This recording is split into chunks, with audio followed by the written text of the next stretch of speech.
Oops. I didn't realize you guys could see me fiddling around. All right, well.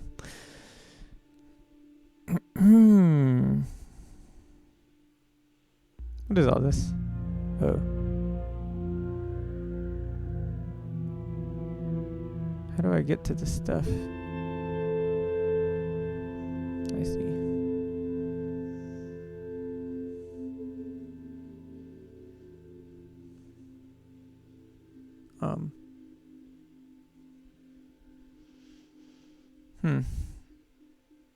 Boy.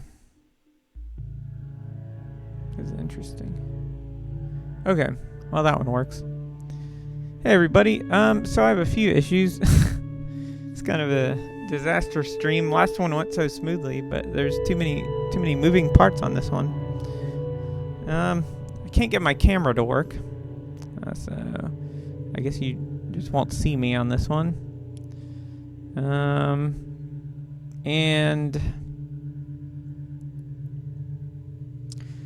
I'm really tired. All right, so let me join this call. I guess. You know what? I'll unplug and plug in the camera again. Worth a shot, all right? All right, so where's the thing? There it is.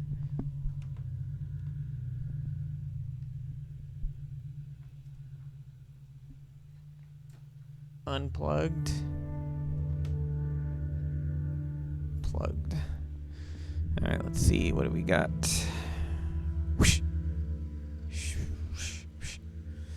Yeah, it's not working. That's okay. Here, let's just show me this way. Hey, everybody. It's okay. I won't be green screened. Whatever. I'll just make myself tiny. One moment.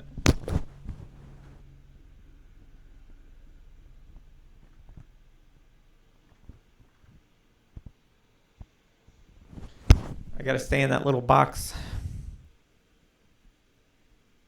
Get in there. Uh-oh. I'm so little. Little guy. I better stay in there. I guess that's around. Okay. So I guess this starting soon shenanigans. I made scenes, like I tried to get ready with all this. This is a starting soon scene, you know, but just whatever. I'll just stay in this scene because I got everything set up here. Okay, welcome everyone.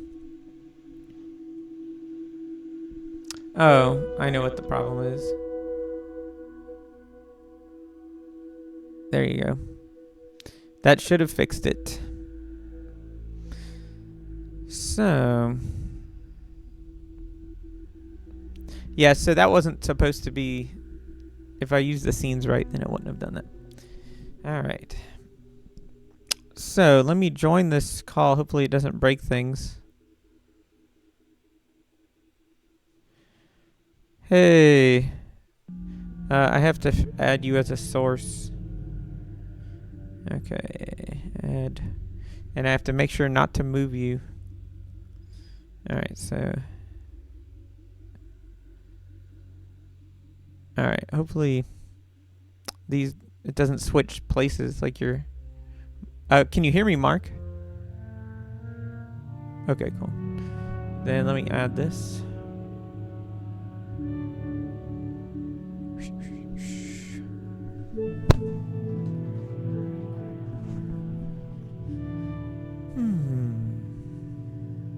Oh, there's all of everything. Okay, how do I? Let me just put up a thing to. All right, you guys are going blank for a second. Hold on a second. Move this to the top. Man, this is the most noob stream. Okay. Well, last time was so good. Okay. Close that. Oh. Shoot. You know what? Screw it. You guys can just see. That's fine. All right. It's not like this.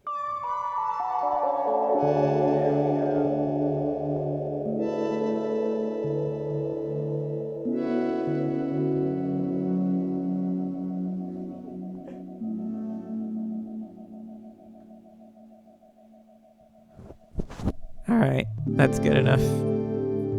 Put you down like that.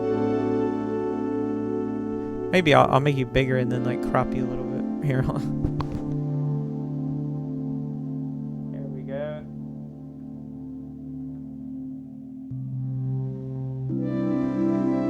There you go. All right. Now we're together down here. Oh, I gotta turn on my cool background image again.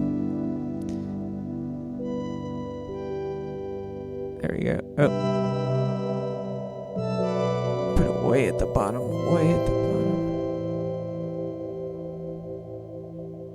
Okay. I think we're good.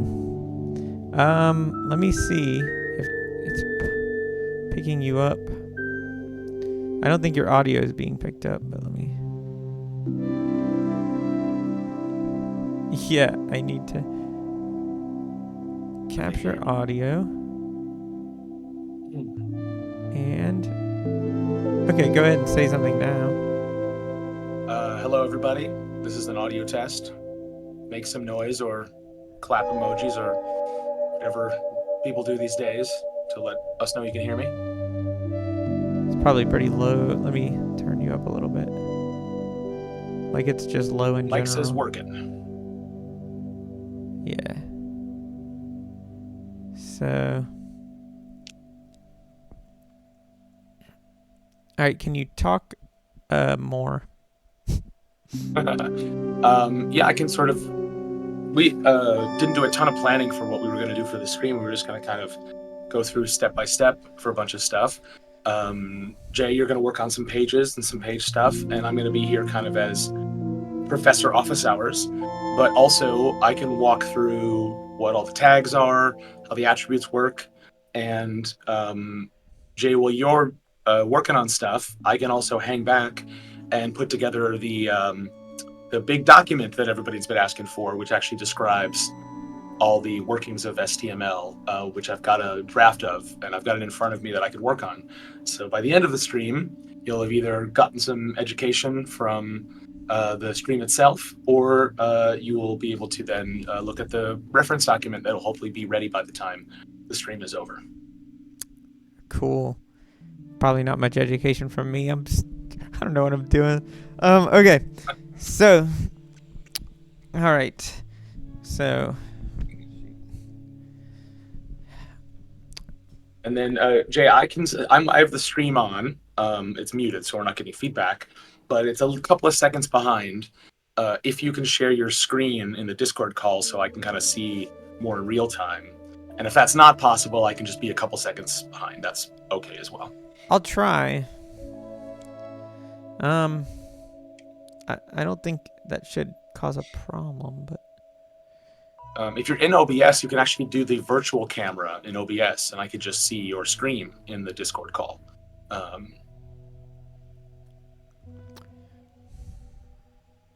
don't really know how to start virtual camera. Is that the thing? So there's a button on the lower right. Yeah, I think I found it. Go live. Yeah, there's a virtual camera, and then that will just show up as a webcam option in Discord. Oh, okay. So then... Sorry, everyone. I don't know what I'm doing. All right, there we are. I think we do these for my local game dev community. We do these monthly streams of our events, and we do it. It's always a couple minutes at the top where you gotta just set things up in front of everybody, and that's fine. When we started doing them, I was very nervous about that sort of thing because I felt like it was going live, but stream culture is different. People love seeing people fiddle around at the top. Shoot. So now you're all... how do I get it back to where I see both of us? So I can see you now in Discord perfectly fine. I can close the stream on my end, so that's perfect for me. You are in a position in your... I don't use this enough. Grid. But now you need to go over there, dadgummit. This is ruining my life. Okay, All right, I guess I'll just recrop you. Boy, this is an exciting stream, everyone. Okay, one sec.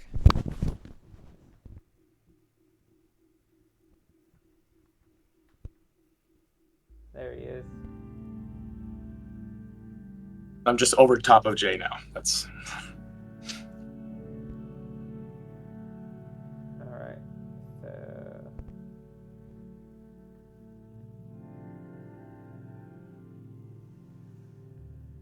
Oh. There you go. Something like that. Okay. yeah, that's good. All right. Then. Oh, it's 1 pixel off. There we go. All right. Now, I think we got it.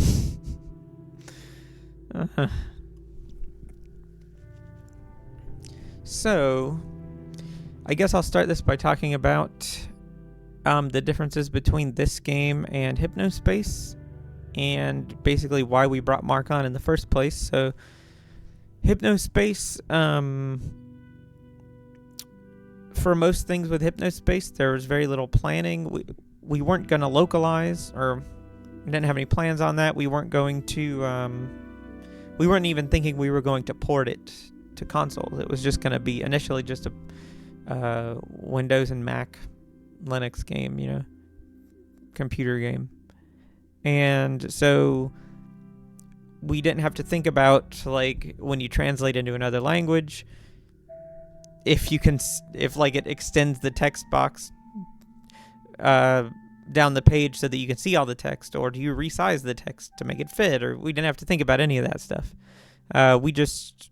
So because of that, because we didn't have to think about localization or different text sizes, many things, like a lot of the tools were closer to art programs in a way. They were just pixel perfect art programs, and you just threw text, images, whatever, and you absolute position them everywhere. And that's basically what it was, a collage maker, kind of the Hypnospace page builder. There was very little dynamic functionality outside of changing elements based on events. You could like edit elements if events were true, and that's how that worked. But for this game, the publisher was like, hey, yeah, we'll fund this and we'll publish this game. We'd like to work with you again, but we'd like you to localize it into these languages, and we'd like to plan from the beginning to port to consoles. So we had to make something that would allow us to localize and make presentable looking text for all the languages, even if it's like non-Western like characters, which are quite large. And that was the challenge. And it being a little bit later in time, it being the early 2000s, where things were a little less Wild West with like just elements higgledy-piggledy thrown all around. Things were more in like maybe a blog format. There were forums everywhere. It was a little more, things were a little less wild, I guess, in general, in that way anyway. Or I guess you could say there were some standards that people were starting to accept. So we thought, I don't know, was this originally Corey started working on this? Or he might have, did you propose STML? Maybe both of you. So I know there was some discussion of using a JSON-like language at the beginning, but I think when I met with you and Mike, my job interview basically, you sort of asked how might you approach a problem like this, and I think but I think that was an idea that you guys had before I was there, but I also had the idea because it just seemed like the right way to do it. Yeah, and so Mark, like we put out a thing on Twitter, and we were like, this was 2021 maybe, end of 2021, and Mark emailed us, and he was cool to talk to, so we were like, all right. And he just started going to town with very little direction from me on this page builder. other than the Hypnospace page builder, what that looked like, and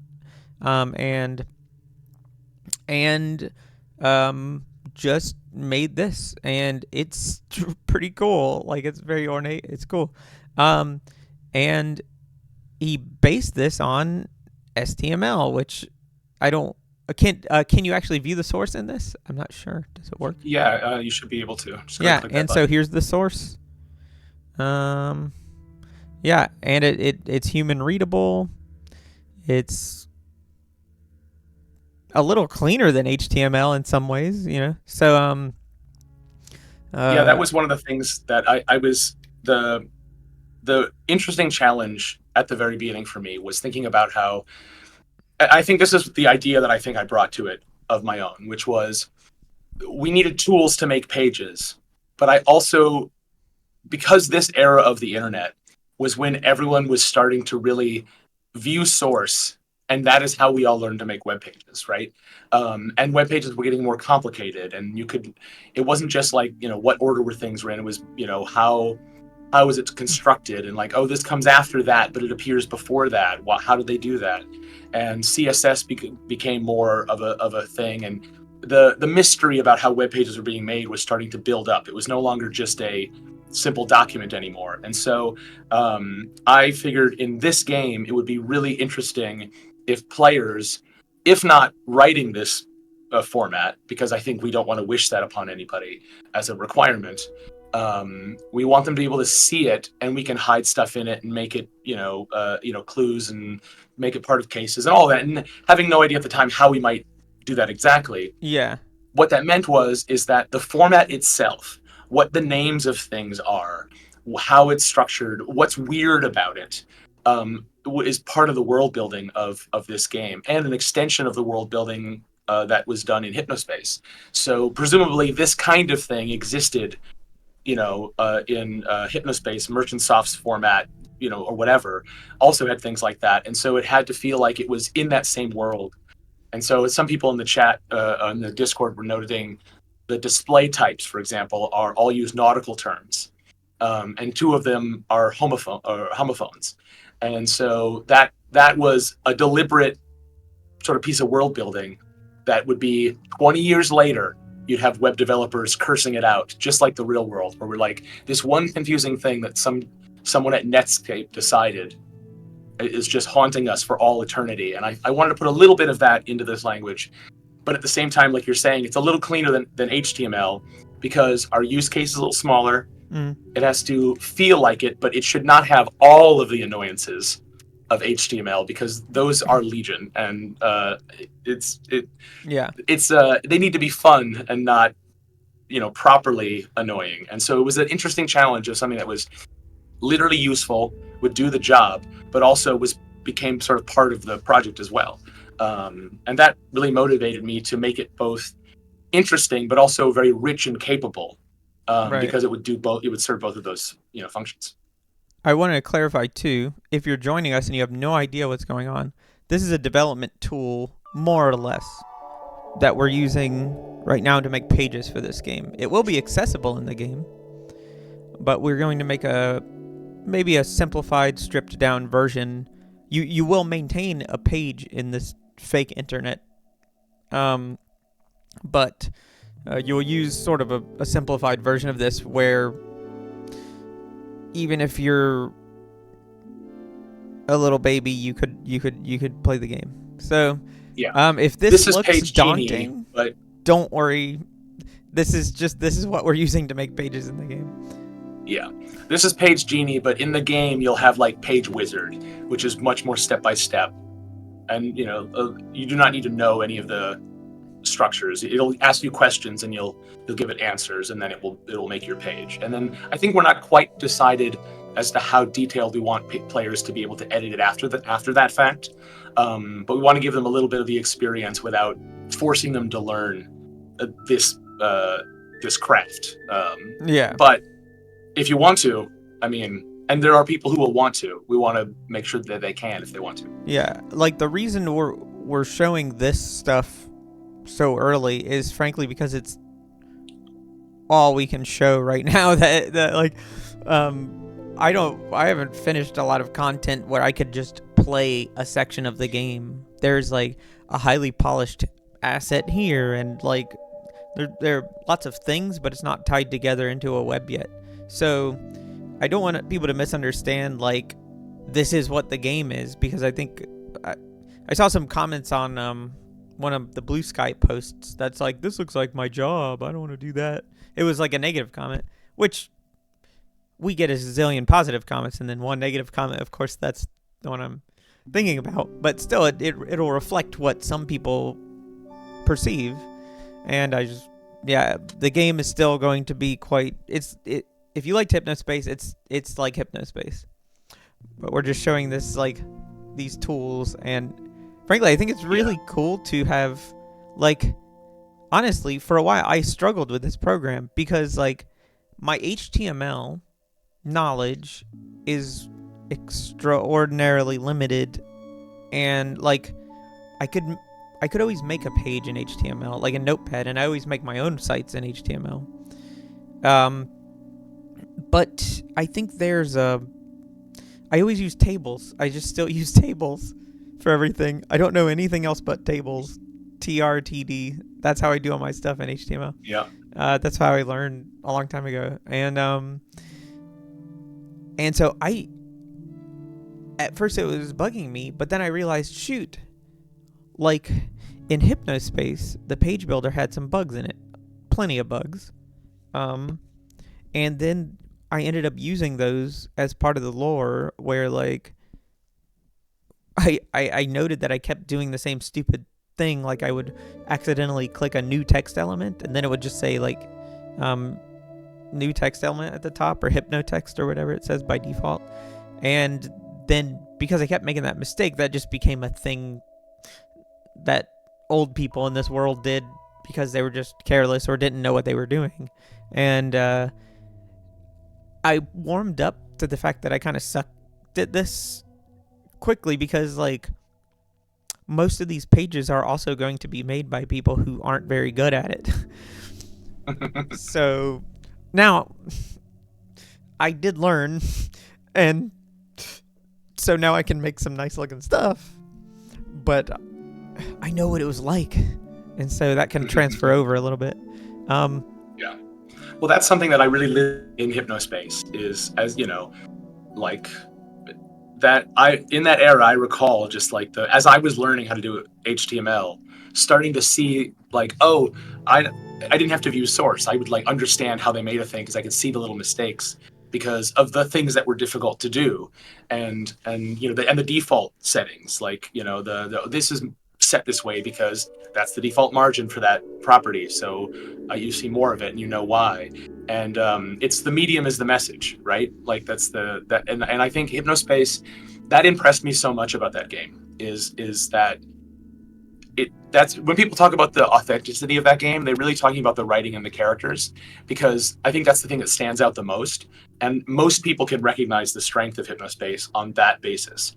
But I think what I don't think that people appreciate enough is how you and Mike and the rest of the team did that, but with other dimensions of that experience. And I think that's what makes it different from other things that are well written. I don't think it would have gotten there without the content and the writing.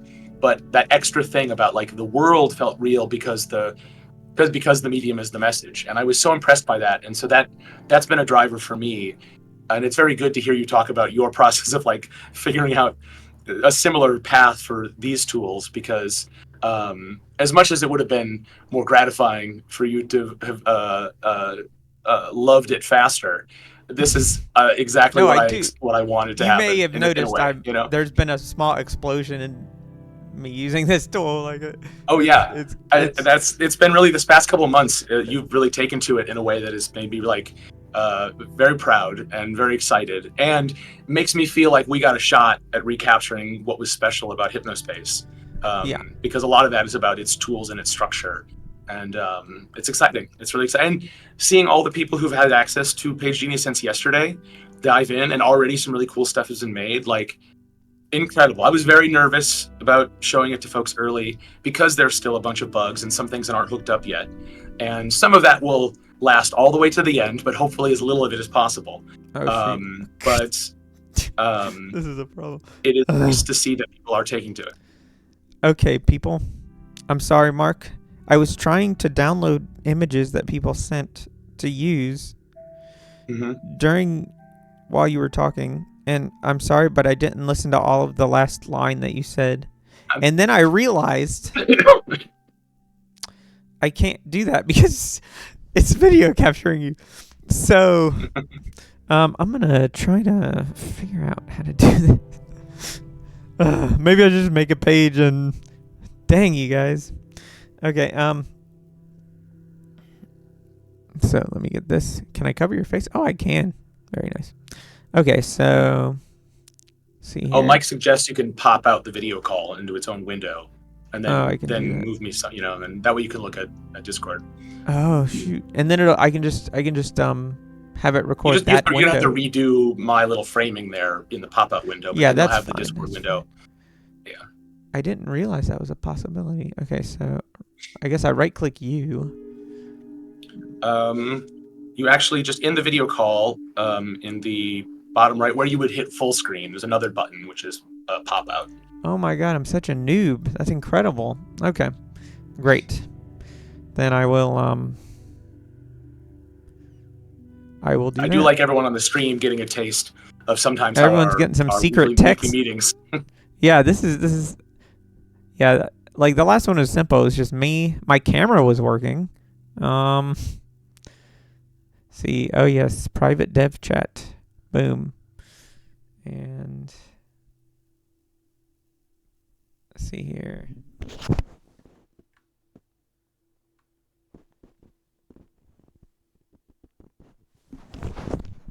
Soon we will make pages, everyone. I promise. Should I just play a new Chowder Man song to lift the mood or whatever? Okay, no, I'm just kidding. I'm not gonna do that. I'm not playing a new Chowder Man song.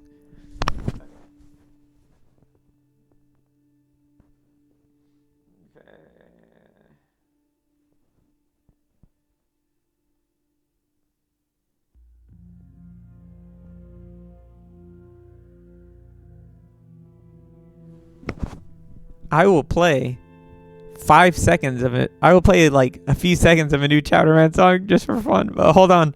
You gotta wait. Okay. Boy, I'm sorry, Mark. This is really... I wish I had more time. Yesterday was my wife's birthday, and then we were playing with the kids all day, and no time. Okay, so... Alright. I'll relax. We'll get it going. So you'd rather lay low soon and like get typing. Okay.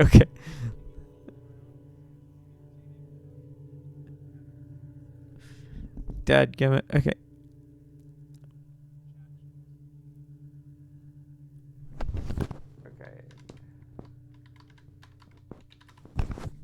Alright, cool. So private dev chat.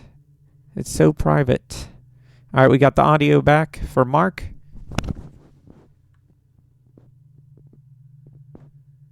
Oh, were people not hearing me before?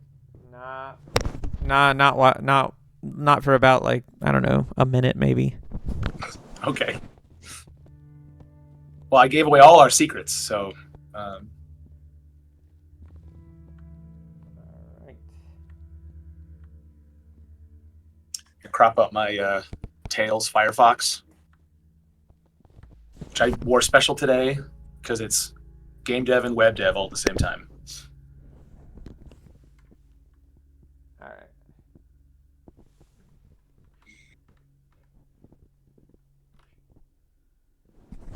There we go. All right, we're back.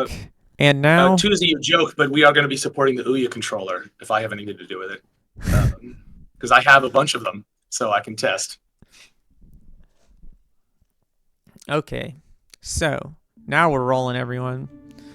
All right. I would like to ask everyone. Now, let's see what suggestions we have. I want to pick a theme for the page we're going to make. And I'm going to look in the suggestions in the disc. Oh, man, Mark, you're gone. Ah, no. Oh, Mark's gone. Where's your window? All right, I guess I got to keep this window somehow. Pin the window is the way. I can't really move you around here, Mark. Sorry. All right, so let's look at the things people suggested to like page topics. See, someone said, let me go back earlier. I'll start early. Oh man, there's so many. Well, you know what? If any of you lucky people talking here, a page about some new wacky food, that's a good idea. Let me see if there's anything in here about food. Someone said a toy collector page like you'd see for My Little Ponies or Beanie Babies. I like that. Or Happy Meal toys. Shoot, Oh, Happy that's Meal good. toys. Something I like mean, you fake talking Happy about Meal. expanding the fast food universe of the Triniverse in a recent meeting, right? Yeah.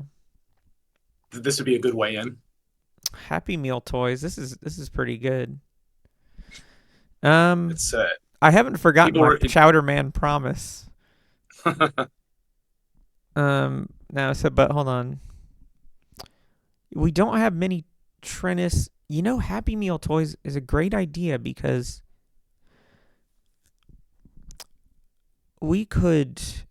I could just grab. Nah, that wouldn't work. I was gonna say I could just grab some junk from a thrift store and take low resolution photos and say, yep, these are the Happy Meal toys. But I don't know if that would work. This could be your collector could be just getting started, and so they're cataloging the list of all the available ones, but they only have a couple. So we don't have to make as many They don't fake have all. Meal Yeah, toys. they're just getting started. And they're like, if anyone's got a lead on the Unicorn 3000. I like that there's like maybe a legendary. Well, you know what? I should be making notes. I like the idea that there's a legendary like lost toy range or something, and they drew Yeah, art of what they remember it looking like. It's kind of like the what is it where everyone remembers a movie that didn't exist? the Mandela effect. Yeah, Mandela effect. That one hit me hard, but the Berenstein Bears one, that's one of the more famous ones. I'm like, there's no way it's spelled that way. Yeah, that me too. And I had books, some of those books Hmm. as a kid. I didn't remember. I just And I never think it's remembered it like because that. I wasn't the one reading them, Yeah, So then when I grew yeah. older and remembered them, I filled in the details and didn't realize I never really actually looked at those, the titles. A fan page for a show about the Irish mob in Boston. If I knew anything about that, I What would. But were the troubles like in the Triniverse? Do we know? We got to step into that. okay. A restaurant website that becomes increasingly embroiled in the owner feuding with a critic or disgruntled former employee and dedicating more and more space to firing back, or inversely, someone setting up a complaint website and being totally unequipped to deal with people using it to snipe at their competitors. That sounds like too big. That sounds really good, but too big for this. I think it needs to be like one. That's like many ideas. Um, Yeah. hmm. Someone said a Homestar Runner, which I think is also maybe too big for a stream like this. I'm thinking the Happy Meal toys idea is pretty good. It'd be fun to have a webpage dedicated to teaching you how to make psychic orbs by channeling your energy into your hands and shaping it into a ball and then sending it off into the world. And the rest of the page would be, I'm paraphrasing, but testimonials from users who submitted different places they claimed they sent their orbs. Like, my orb had a great time in England or whatever. My orb just got back from the North Pole. That's pretty cute. I like that kind of. It kind of combines this weird thing. I did it. I don't know if other people did it, where you try to do the Dragon Ball Z charging in your room when you're alone to see if you could catch on fire and turn Super Saiyan when you're like 12. Except Hmm. it's like a middle-aged spiritualist version of it or something. Okay.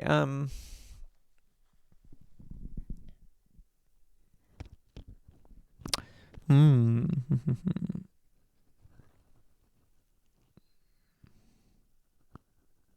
See. I like the collectible idea. Um, Yeah, and I like the fast food angle too, because it's like it's preposterous from the outside, but like totally normal from the inside. Let me see what would be. No, this is not the theme for that, I don't think. Let me look.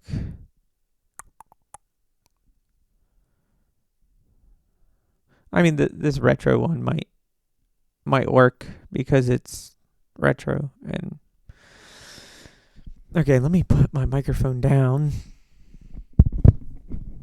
Okay. Got it on this little stand. I don't know why I hold it. I should just do this. Maybe it's because it's annoying to like have to put your mouth where your microphone is.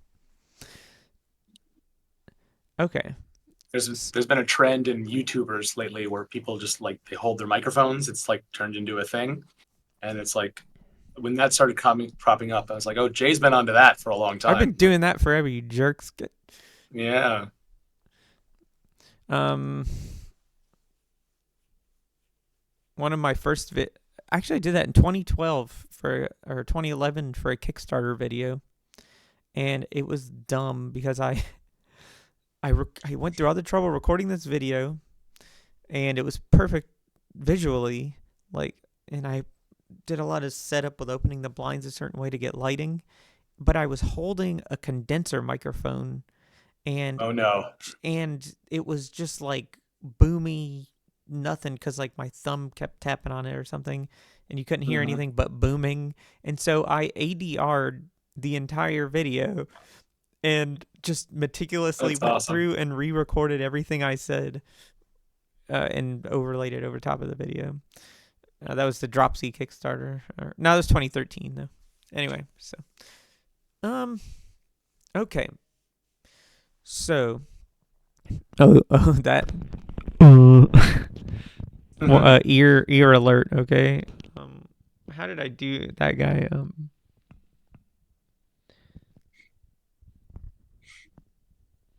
Hello everybody. I don't know. South of the Coliseum. I really hope to see him. I don't know what he said. It's me. Why did I kill myself? I killed Roddy. Now I can't be in this game. That sucks. Oh well. Okay, so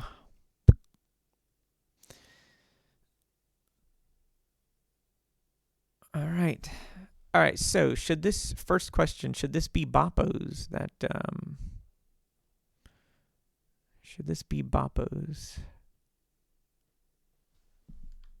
Because it depends on like how overwhelming do you want Boppos to be in the fast food universe of Yeah. the Trina space, you know? Because I Yeah, think that's the that's one that I think the fans know really well, and it's the one there's the most content in. There's a ton of that in Slayers, right? maybe it could be multiple, just all fast food toys or all. It could be cereal toys. That's what I was thinking. Ooh, that's pretty good too. And maybe Oh it's man. maybe our character has a stance on Boppos. Like I don't collect any of that Boppos crap, you know? Yeah, fast food toys are garbage and they encourage kids to eat terribly. So cereal toys is Yeah, where I'm nothing but going. sugar smacks for me. Yeah. Okay. Um. Okay. What did I do with this? Why is it not? Oh, Okay. Mike has a good suggestion. That there's you did a bunch of cereal brands for Slayers. You could build those out. Oh yeah. Oh, just Yeah, those were cheapo. I don't know if they would ever include toys with them. In fact, Pixel Reno made up a bunch of those just a bowl of raisins or whatever. Yeah. um, And you can even tweak them a little bit because I know you made an effort to have a lot of the references and stuff in Slayers be Zane's jokes on yeah, real world yeah. things. Just a bowl of So if something's nards. a little bit too silly, you can tame it a bit to make it the real one. Yeah. Yeah, I'll have to look. Is Pixel Reno with us? Is Pixel Reno with us? Are you here? Okay. Hey. Oh, cool. Hey, do you want to? Do you? Oh, Pixel Reno's working on the game. Do you want to join the dev chat? Is that okay, Mark? If it, Oh I don't want to yeah, put you on the spot, but if you want to.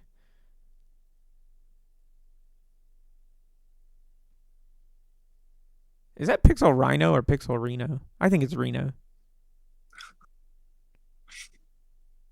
No, I'm saying on the call. Devin chat, everyone.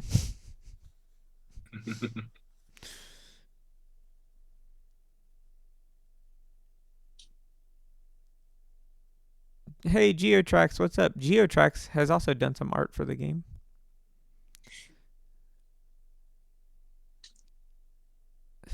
It's okay though. If not, it's fine. You could just hop on your phone. You don't need to be on a camera or something. Okay, so, okay. In the meantime, what's the name of this person who collects cereal box toys? You know, cereal box toys at this time would have been mostly dying out, starting to decline. Yeah. And so that's kind of the last bastion of it. Yeah. that's kind of nice.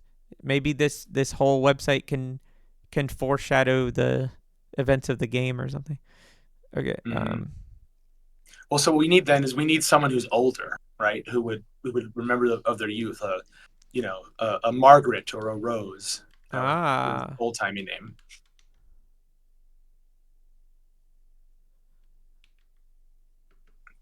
No. Okay. Okay, we're gonna get.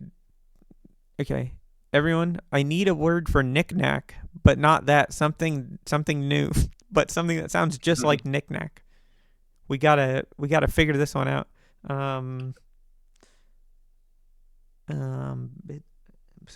thinking like some variation of fiddly, bidly.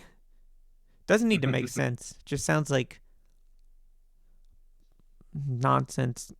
Trinkets? We could do roses. No, roses. There's novelties, Gonks. which is a sort of a known term, but that's maybe not as fun. Gonk. I don't know. Gonk sounds. Gonk. Like, are we coining a term in universe for these types of things? A gonk sounds pretty good to me, actually. A fiddly gonk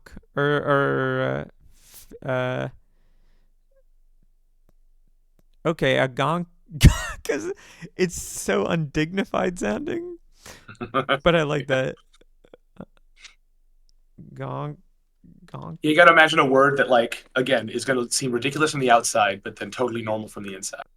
And I think gonk works pretty well with that. I think we need a few more syllables that also sound silly and gonk. Like someone had one that you would use it as a trick track. Sound pretty good. Trick track, like a trick track. That seems like it could be a real thing. Zizzle pops. That one maybe a little bit too, but also sounds fun to say. Zizzle. That's fun. It's just fun to say. That's pretty. Because this would be a word that, like, when you're a parent, like if you're a greatest generation parent, you would say it to your kids like in a mean way, like clean up these zizzle gonks, or like these nonsense trash toys down here. Okay. Yeah. And then the hobbyists, they have a shortened version for when they're talking to each other, but they're not embarrassed by the term anymore, right? Yeah. I don't know. Zizzle gonk doesn't. Yeah, it's not working for me. There's a Fitter Whibbit. Fitter Whibbit. That one's pretty good. FIDD. It has a kind. FITT. Fitter Whippet. Super Freak. Had that suggestion. It's a little bit like it does feel like just a trend, like a tweak on an existing word. I can't even remember. But there's something almost it sounds with that exact cadence that's a take on that is a real world that is very old, an old term. Kind of why I I'm was adding cracking a around. L Flitterwibbit. I don't know what fritter because that's related, right? Fritter, you're frittering Okay. your time, kind of. Yeah. And there's also something fun about that is a fritter is like a real thing in our world, but like that's not what we're talking about. Yeah, I think I'll go with Fritterwibbits. Oh yeah, Yeah, Fiddly Bits is maybe the similar thing. that's Yeah, yeah. I'm gonna make this smaller. Let's see, and let's see, And there's 55. lots of opportunity for like slang, like it could be shortened to Fritz, All right, I'm gonna as add some this to people or this list I've been maintaining. All right, let's see here. Okay, I actually need to put the list on the sheet of sheets because um it's just on this random Trello that I randomly started. Okay, I have like 82 notepad files too that I'll never open again, and so I'll forget everything in them. But okay, reference slang and lingo. Oh, you guys know what zombies are called? They're called Rottos, Rotto, in this world. Ow. Okay. Okay, so fritter, wibbit, novelty, cheap toy, time wasters. Also, what cereal box toys are called. Okay. yeah, very distinct from just like a normal toy in a toy shop. Yeah, Yeah, Rose's Fritter Wibbits. Fritter yeah, that Wibbits. whole Roses for Mermaids. The whole thing sounds really good. Like off the tongue, I like that. Yeah, well, Mark's voice is already gone, so the robot won't part. You said something not long ago, and you sounded a lot like Miley Cyrus, if you know what I mean. She has this sort Yeah, of. I the feel very ten bad packs for a you. day kind of Every vibe. time Yeah. you talk, it's making me sad for you.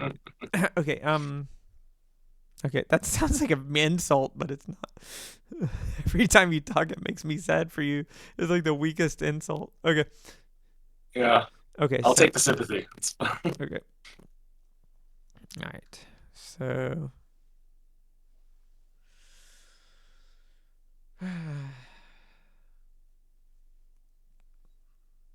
Okay.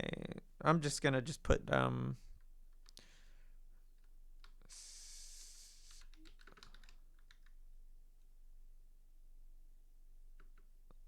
delights, new and old. I don't know what the heck. Okay. So. Oh yeah, Rado. You know what? Hey, you know what? Hey everyone, you want to hear Chowder Man? You want to hear?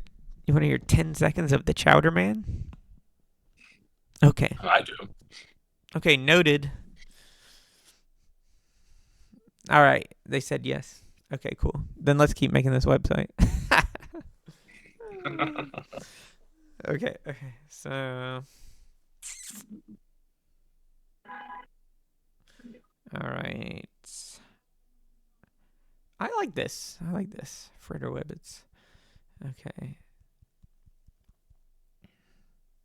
Yeah, good job, team. That was like a good team effort. I liked it. I'm trying to think. Now, is this will she simply write blog posts about particular fritter wibbits that she remembers or likes or whatever, or is she trying to make an exhaustive list of all the fritter wibbits? Right. It's either a reference which source that she's filling in, or it's a blog where each post is like a profile of a different fritter with it, and then Yeah, maybe some thoughts thrown in. I I think the think both of blog. those are good I ideas. think the bloggy one is good because, well, shoot, they both can be pretty good. Because Hmm. we don't need to provide photos for. There could be ones that were just are described in exhaustive detail Yeah. because Rose's, it's like I lost the one photo I had before I traded this one away or something. There's For whatever silly reason this stuff was missing on the internet in 2004. there's one thing about like Serial fans, because I was listening to Serial podcast not long ago where a lot of them are like very pro oat and very anti corn. So if you got a lot of famous cereals from the past that were oat based have switched to being corn based because it's cheaper Oh, okay. and it changed the fundamental taste and everything. So I was thinking, what if there was a change in like materials from like tin or like metals or something to like plastics, and she's just like not a fan of the plastics or cardboard or Yeah. I Well, don't we know. could look into real, types of, Oh yeah, that's true. materials like different. I mean, in these days, a lot of people know that, like, PLA or whatever, like different kinds of plastics used for 3D printing. So it's maybe a little bit more mainstream. But in those days, almost no one knew the different types of plastics. So that could be something we could look into. Uh, I suggest potato starch.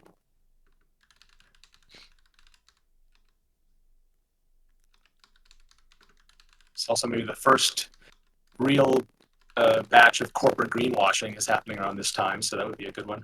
Potato plastic. yeah. I'll say eco. All right, I like. Here's what I'm liking. This idea I just had is her website navigation is just like her different pages about the different kinds of them. And so um there's no homepage, there's no like learn about me because maybe you learn about her through her Fritter Wibbit descriptions. Oh, that's Um really good. Yeah, yeah. and it's just you look at this and you're like it's like if you stumbled upon some website selling industrial materials where it's just like why do I can't make heads or tails of it. Why would I click any of these things, I don't know. Yeah. Electronic for, I mean, I don't know what categories could be.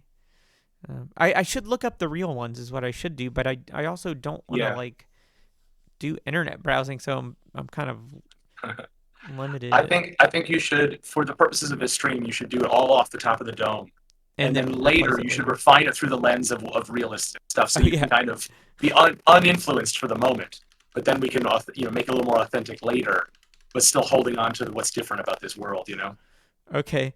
Oh, I have a good bottom one. And haunted. Haunted, yeah. Yeah, maybe deadly means something not quite as literally deadly, but it's very attractive to click. Yeah. Like it just means something either totally innocent or just like it has sharp edges or something. Yeah, right, right. And that's what we in the thing call it. Okay. Well, shoot, this is good. I will make her a home page, but maybe you can't get back to it. That's kind of fun. So like you go to her page, it's this, and like maybe this is an intro, and then you can go to her Fritter Wibbits pages, but you have to use your back button. There's no link to the beginning Yeah, again. yeah. Okay. Um. I really do like the idea of just all of her personality comes out in her descriptions and she can be sort of unknowable otherwise. Maybe she's a leader in this space too, so has a little bit of a legend status, but Yeah. only by virtue of the fact that she never talks about herself. And You she's know? and like she might be the only person like wanting to do this. So Yeah. if you want info on this, come to this lady. Okay. Um.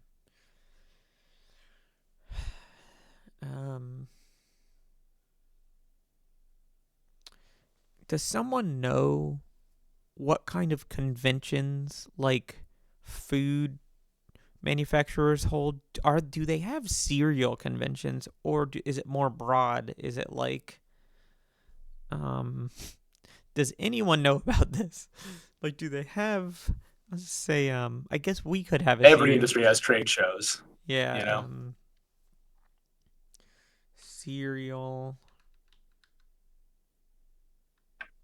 con, not con is a cereal max. Does that sound like a trade show? Yeah, it Cereal does.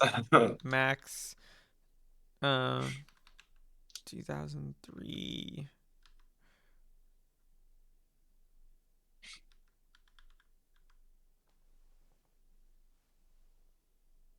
Okay.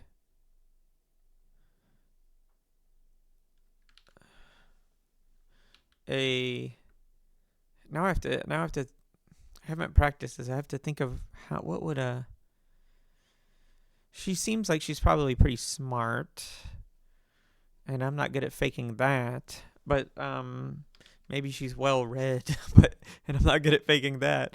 Um uh, what's a very sophisticated way to say that she had a disappointing experience?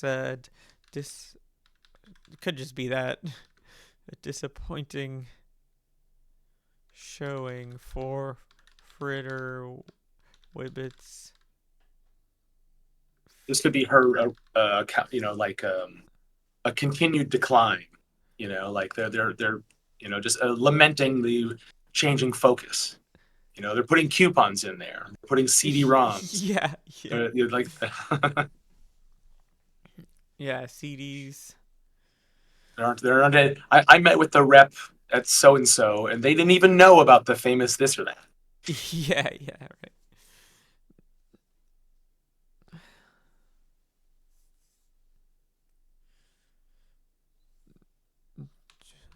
For I'll have to refine this later to make it sound smarter. But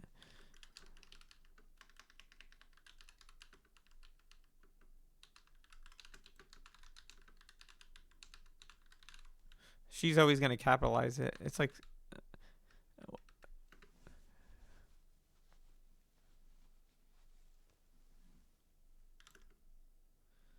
on store shelves. I mean, they don't sell those, but okay. Fritter heads, people are saying it. Last time we were writing a page about a ladder enthusiast, and now everything is everyone's a collector in this game. Okay, Yeah. little Fritzsters. Lil Fritzster sounds a little grandmotherly, like she would. That could be like the one where Fritter Wibbit got its name, right? That was one from 1948, and it was so popular that all of them started being called something like that. Fritzsters, Lil Fritzsters. That's interesting. Dreamsettler is full of hoarders. Everyone knows the actual bigwigs go to Grains Meat. Crunchy Con is not keeping up. That's a good name for a conference.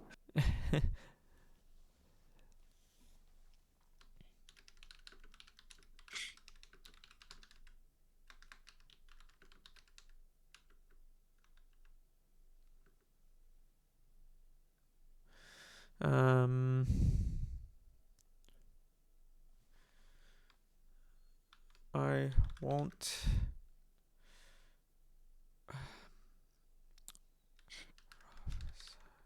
complete Doom until we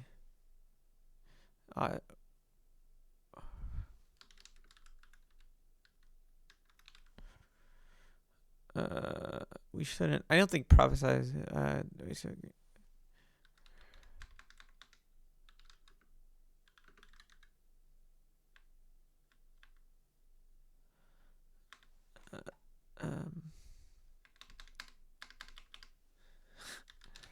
This is gonna be so boring to a bunch of people. That's okay. We have the right audience for whom it's not boring. Okay. until we experience Grains Meat 03, but I'm not optimistic. Okay, so And maybe Grains Meet is the minor conference. It's like yeah, it's the one that always follows. So like, yeah, new stuff could happen there, but new stuff never happens there. Serial Max is where all the news happens. yeah. Until Grains Meat 03. I don't know. Until Grains Meat.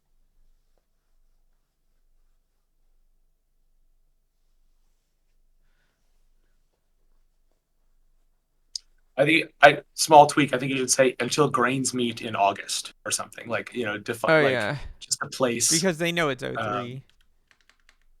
yeah, just to kind of give a sense of like the season, the convention season for this industry. I don't know. I was trying to think of some kind of grain pun slightly, but Yeah. rolls Mm. rolls up. I don't know. Nah, I don't know. Until I can harvest my opinions coming out of Grains Meet. Yeah, That's too forced. It's too forced. Sorry about that. it's not too bad. Um, meat Bappo's meat cereal. Yeah. Okay, so yeah, I don't think she's an influencer. I think she, if anything, she annoys these companies a little bit for like looking Oh yeah, backwards at when they spent more money on their product quality. right. Like it's not a fitter whippet conference, and no one is Yeah, advertising it as that. Right? She's just because it's the closest thing she has, and all the other fans go to swap meets and toy conventions, and she's like, "But I'm taking this seriously. I'm gonna." And all those people are like, "What are you doing?" yeah, Or maybe they respect her, but like they don't really engage with her in any real way. yeah. Maybe she. Um. Because I imagine her being kind of like a nice person. Right. Like not a flamethrower. Yeah. Okay. So new line. Okay. I'm gonna save this though. I should save as.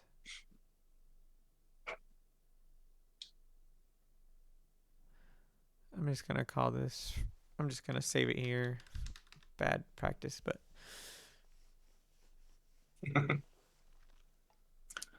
I put that README in the template. That's part of that's for you, Jay. But oh yeah, I need to we'll, look in we'll there. I reverted back to my old folder that I normally use, because I set up the new folder wrong, but it doesn't matter. I have the new page builder, so that works.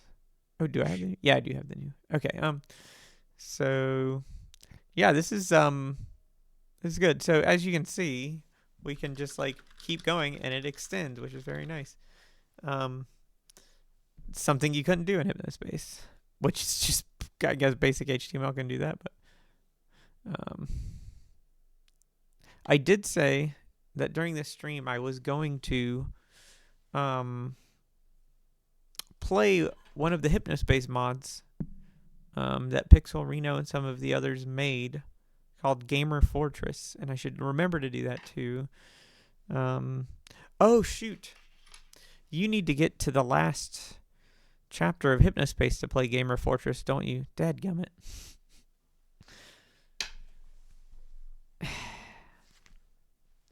You don't have a save file floating around with that? No, I don't have a save file. Mm-hmm. I guess I could quickly play the dang game through a little bit. Have you picked up any speedrun techniques from the community over the years? I just, hunting bugs and everything, know how to get through it pretty quickly. But Yeah. I guess I could do that.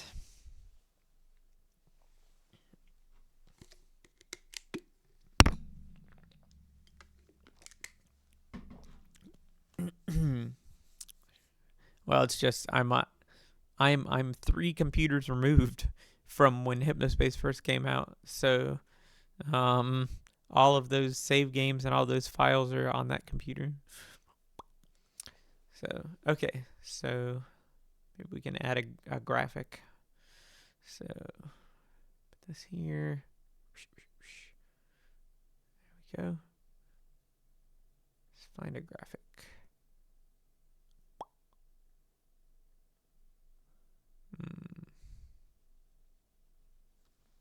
What would fit this page?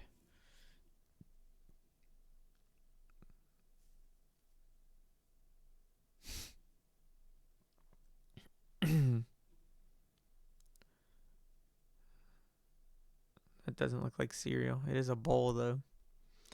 I'll just do a sun. Boom. And then we will make this centered.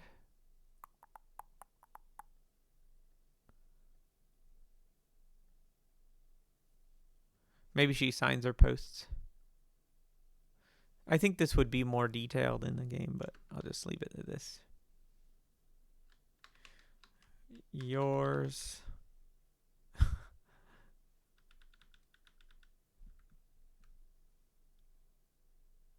Yours in merriment. In merriment? Yeah. And then she even keeps it rows. Okay, and I need to align it the other. Nah, she would align it like that maybe. Whoops. Get up there. Put that up. There we go.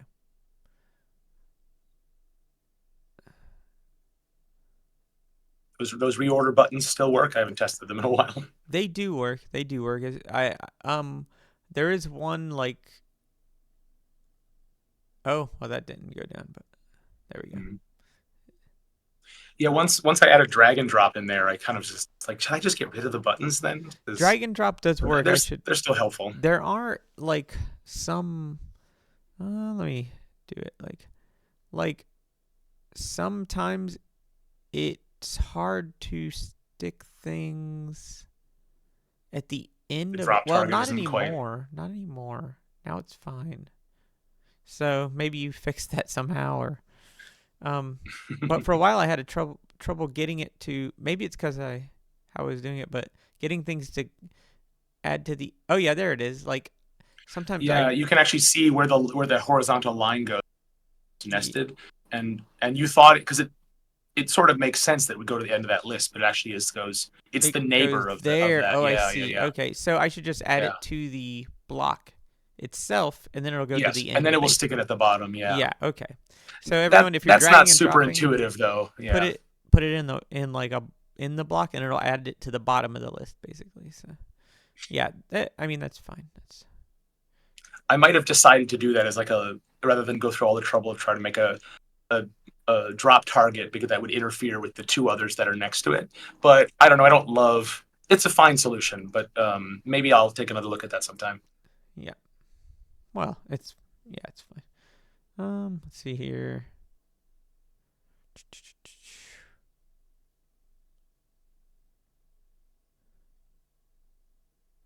I don't know if she would do this. She doesn't strike me as the type to do this.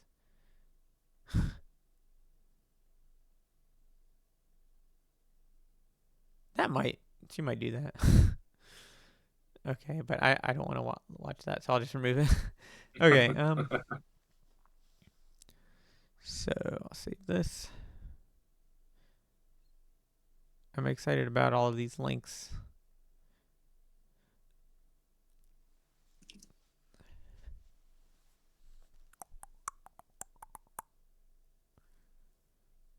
I'm reading some of the these could be these cereal toys. They could be all kinds of things. It could just be anything that would fit in a box. I wonder if she cares about like the software that comes in a box, or if she just doesn't honor it as a real fritter whippet and doesn't. I could see her being strained by the need to like be like an excessive cataloger of all this stuff. Yeah. But also having trouble dealing with change. Like it's like, oh, this is a really interesting new way to provide, modern merriment, but also just like not really caring and not giving it all the detail it needs. Not even putting it in her computer. Just being like the art on the disc is pretty good for these sorts of things. Yeah. Maybe she can just maybe maybe she reviews them, and maybe there were a lot more than there were in real life. But that's what she does. She comments on the artwork, on how the CD looks, printing on it, and then she's like, "I did put it in my computer. I couldn't get it to run, but 6 out of 10 or whatever." Yeah. It's like if you're the kind of person who likes these sorts of things, give it a try. You might like it. I don't know. Yeah. You know. But good effort from them. I would prefer if they, did a classic, spring toy, but it's new millennium and all that. Mm-hmm.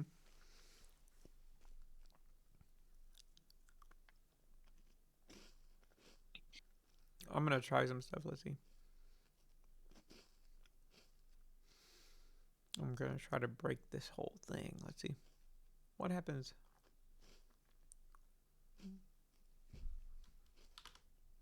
Oh my gosh. So there was some comments in the Discord about the dance properties, and I think they do work for block level elements like you're trying now, but I don't think they work for text elements at the moment. But they will. But I think right now it's and actually how much those have an effect. I think we need to do some testing. So don't rely on exactly as you're poking around in there, folks. There might be some changes to what 5 is, for example. What does step do? Do you know? It doesn't offset. So if you have two things next to each other, a step will have them start at different times. It's a rare. I would say it'll be rarely used, but it can be useful when you do. That's the max. I think it's 0 to 100. I think. Yeah, anything. Someone also in the chat was talking about how there's no decimals and that's true.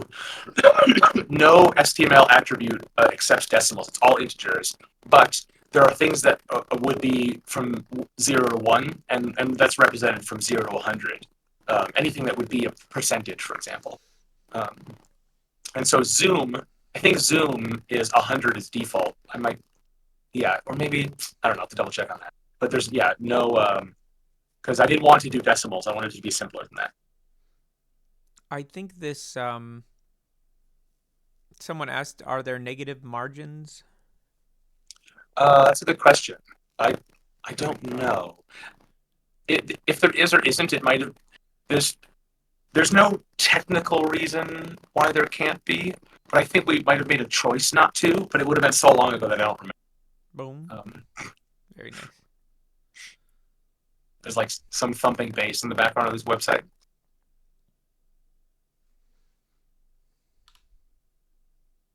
Oh my gosh, it's 3D. Look at that. Oh yeah, one thing. Oh yeah, for these, maybe we'll have to make the lowest like slightly slower, or you know what I mean, like, because that's pretty. Yeah, I think it's probably true. And the trick is that what's the default value, and if the default value is like 10, then that's a little confusing. I think when you put no value, because you'd expect it. So there's some UX-y kind of notions to that, but that's So for folks playing around with the dances, don't count on those values being equal to what they'll be finally. But we're gonna go through we're gonna have to play with that once we get a lot of internal content. We're gonna see what works for the sort of whole of the system before finalizing those numbers. Yeah, we'll go mess with them and make them like a good. But I will say I did put a lot of effort into, if you don't set any value at all, that's roughly going to be the default value. Yeah. Whether that is 1 or 10 in the end, but it's going to remain the default value. Yeah, then that's fine.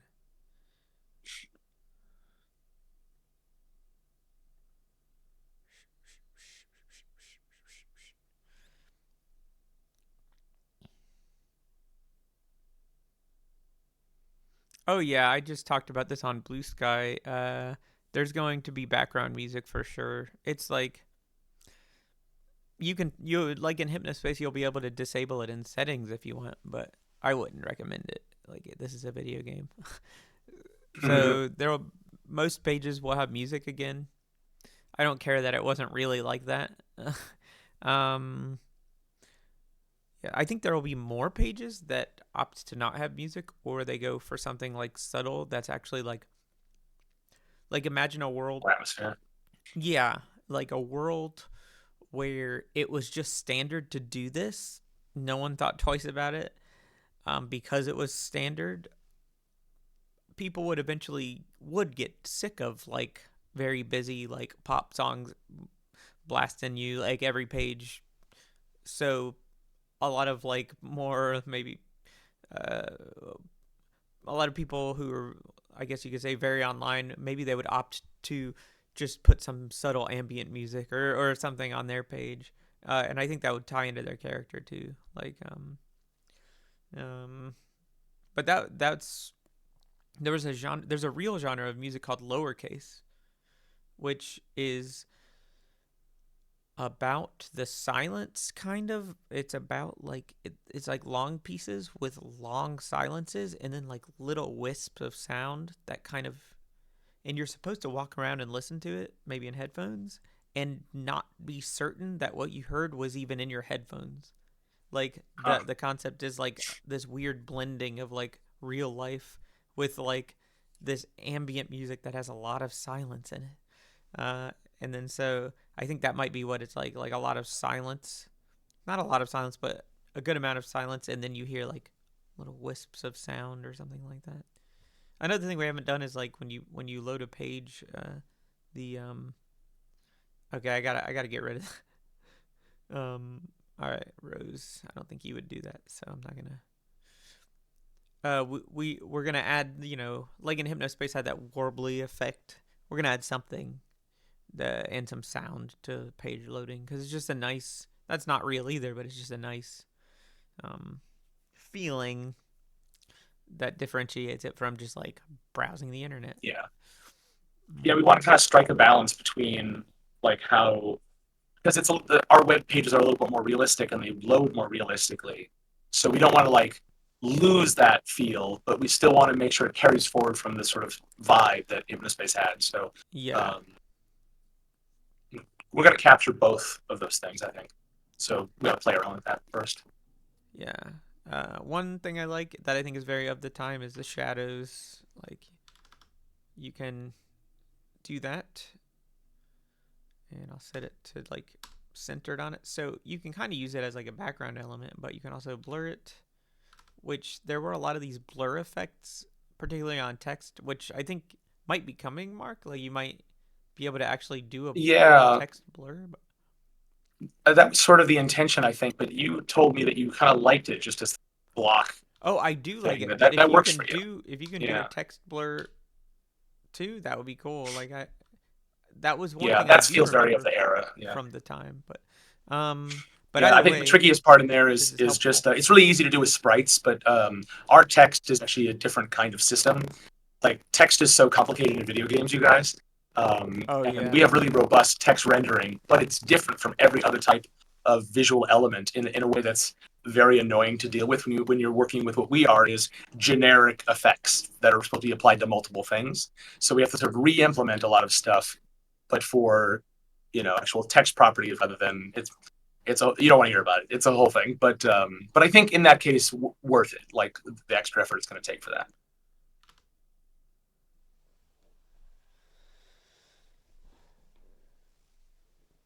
I prophesy disaster. All right, so I'll save that. And for this, uh, oh yeah, you guys wanted to hear a Chowder Man song? Okay. For this, for this, Hypnospace thing, um, I guess I should just quickly play through the game. I guess it would take me 10 minutes. I guess I could give interesting commentary on it or something if you wanted to. I don't know.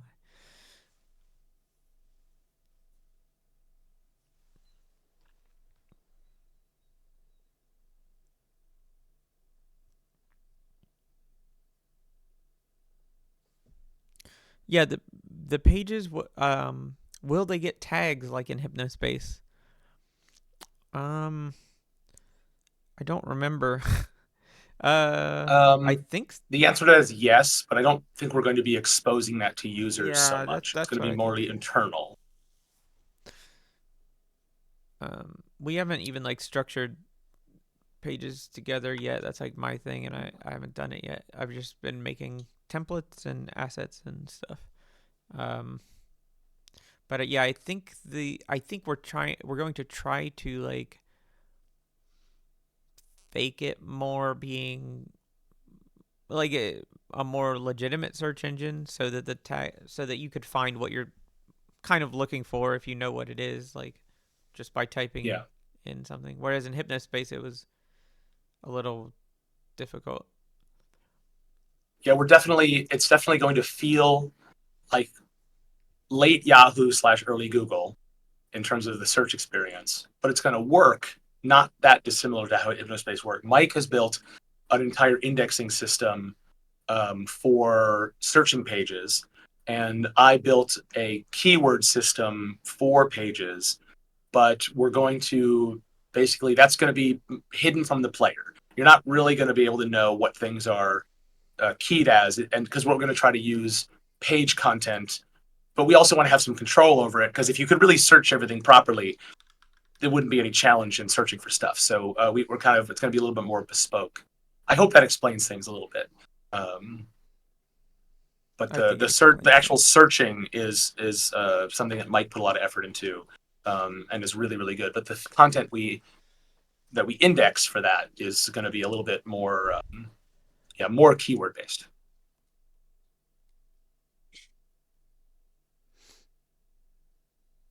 But like keywords can be whole sentences and stuff, so you can do partial matches. Um, Mike, you can say, it's like, was it fuzzy? There's an actual term for this, like fuzzy match or something that has a very kind of really, you can spell things wrong and still find stuff. But we also, again, not trying to make things too easy, because if we were building a proper search tool, then we're not really building a video game anymore. So there's a balance we have to strike. Yeah. Anyway, let's see here. So I guess I'll just play through Hypnospace. Just we can still chat and stuff. It'll be in the background, so I can get to the mod.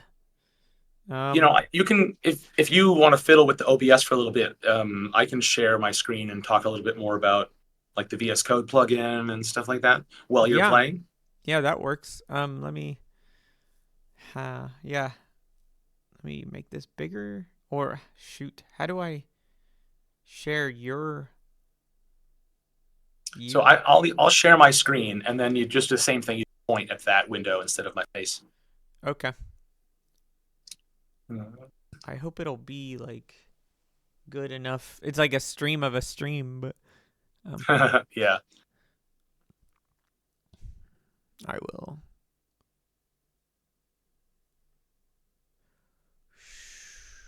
There he is.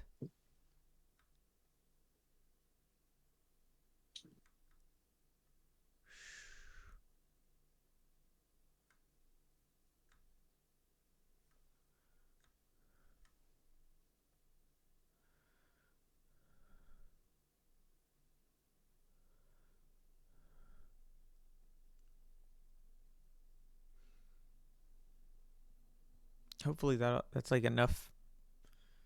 Yeah. Um. I mean, you can see my big old honking face here, but just if you switch over to my Oh, I don't. shared screen. Okay, let's see if that works. Yep, that's my VS Code thing there. It's not So readable you're though. free to. It's not even readable on my screen. It's too. Well, all right. Let me change my resolution then.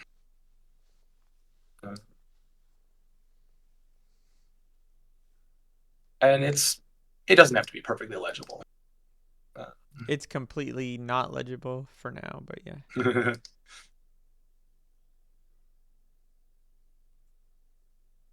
Okay, I think that's just readable. Like, yeah, yeah. that should work.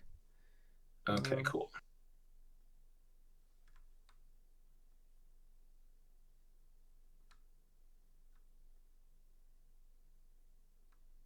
Got most of my window here. There's a section at the bottom here that's chopped off. All right, let me. Hey. Ooh, and then my little face. There we go. Hello from this tiny box. All right, great. And then we can just see your nose and below. That works for me. Do we need the menu bar up there? Because if not, then we can just. No, You can see that's my not that important. Yeah, not yeah, my yeah. nose. Okay, cool. Well, even it's all set up now, but I'm gonna go refill my drink in a minute, and then I'll be back and I will walk through some of this stuff. All right, and in the meantime, I'm going to play through. Oh, what's this? Oh my gosh, what is this? Let's see.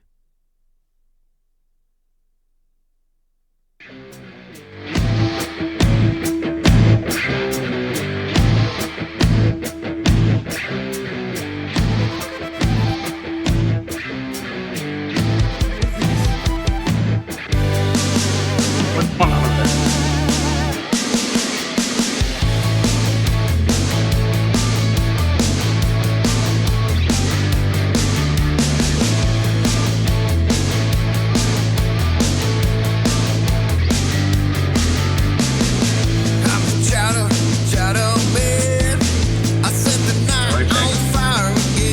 Huh? All right, you okay ready? over there? What was that? Yeah. That was actually an old Chowderman song. So, I mean, in the lore, it's old from his back catalog. Oh, my bad. I can't hear the No, music you were playing. I just So played like a few seconds of something. yeah. I forget this is all a whole complicated setup. I'm like, why is it quiet for so long? What's going on? We took our fake Um, um list of songs from his albums, and then Hot Dad was like, I'll make that a real one. Anyway, okay, go ahead, let's do it. I'm gonna shut up and play through Hypnospace until Cool. I get to the Gamer Fortress, and then All right, folks, if you are interested in Page Genie and you open it up and you're like, okay, this is kind of working, but I don't exactly know what's going on, you can hit the View Source button to kind of get an idea for how a page is built. And looking at the templates is a really good starting place that Jay built. You get an idea for how things are working. But if you want to get a little more in depth, you can just go right in and just start working on pages directly in Visual Studio Code, which is the world's most popular text editor and is my favorite. And what you can do is in VS Code from a brand new installation, I'm sort of set this up in that way. You go into the extensions panel and you search STML. And I have this pre-searched, but it just loads right up. There it is. It's a published extension for the language STML. And you go ahead and hit install on that. Takes just a second. When you do, you get the option to choose the STML visual theme. So there are multiple things that are part of this plugin. One is support for the language, so it'll know what a tag is, how to do brackets and indenting and all that stuff. And then separately, there is a color theme, which you can use for any document if you want, but it is meant to highlight the types of tags using the same color scheme that's in Page Genie. So it can kind of help you make those connections. And I would actually appreciate folks who are colorblind. I would love to hear your feedback on. It's not going to work as well for you, but I want to know if it's a problem for you. That's so we can mitigate that for you, either with colorblind modes or with an option to disable that sort of stuff, both in Page Genie and here. So just let me know if that's you and what your experience is, so we make sure that we don't provide a worse experience. Because color coding is something that I'm working a lot with. Anyways, so you can choose that theme, but I would actually recommend not choosing it because you actually only want to do that with STML files. If you're downloading Visual Studio Code just to work with STML files, if you don't do any programming or don't intend to, then go ahead and set that theme. But the thing I recommend is a different extension called Theme by Language. And what that lets you do is that the editor will know what language you're using, because you can Visual Studio Code can use any language on the planet. That's why I like it so much. But I have it started installed already. But you can then only apply the STML color scheme or the theme when you're editing STML file. So what we'll do then is I've already got this, and I'm going to go ahead and make a new file. We'll call this main.stm. And you can see that I've recognized here. And so I actually have a different theme already set up for STML before I created the color theme. That's why things have changed. But if you want to set this up, you hit on Windows, Control-Shift-P opens up the command prompt here. And you can see if we do type in language, set theme for current file language. So we'll do that. And then we'll look for STML. And there we go. And now there's going to be multiple. I'm going to make a couple more themes. I'm going to make a light theme, I think. I don't ever use light themes, but a lot of people do, and I want to do that for them. Not ready yet. So for now, it's the sleep time dark language. Great. So here we are. And you can see I've color-coded things to be a little bit like our applications in Dreamsettler, make you feel a bit home. But again, all this is style. None of this is actually important. You don't want to. So when you start, you're like, okay, great. I remember what it looks like in the thing, but I want to type all that boilerplate. So you can do control period, and you can type STML. You can start with a snippet, what's called. It's start part of the plugin. It says it gives you a little bit of an example of what a document looks like. So you can already see we've got color coding that matches the various generic and meta tags in Page Genie, but we also got a block and some text.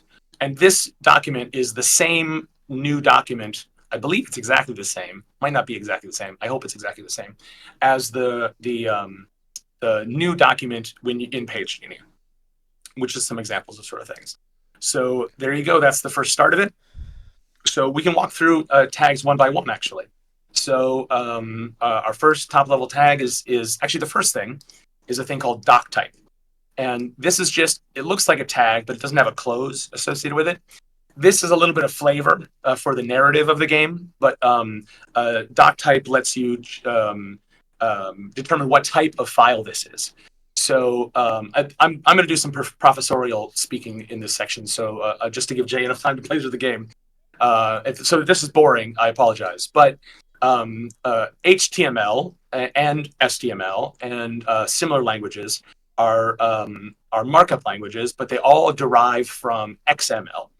And all XML is uses tags to define content. So that's just all it is. And HTML and STML and other languages like it use what's called a schema to say what are valid tags, what are valid attributes. And so STML, even though it's a little different, is actually a compliant XML-derived language. And so in order to tell any application, whether that's Page Genie or VS Code or anything else, what kind of document this is, because it's just plain text, right at the top you say doc type STML. This is not required. We don't have to have this, but it's a fun little piece of flavor, and it lets HTML documents live in the real world.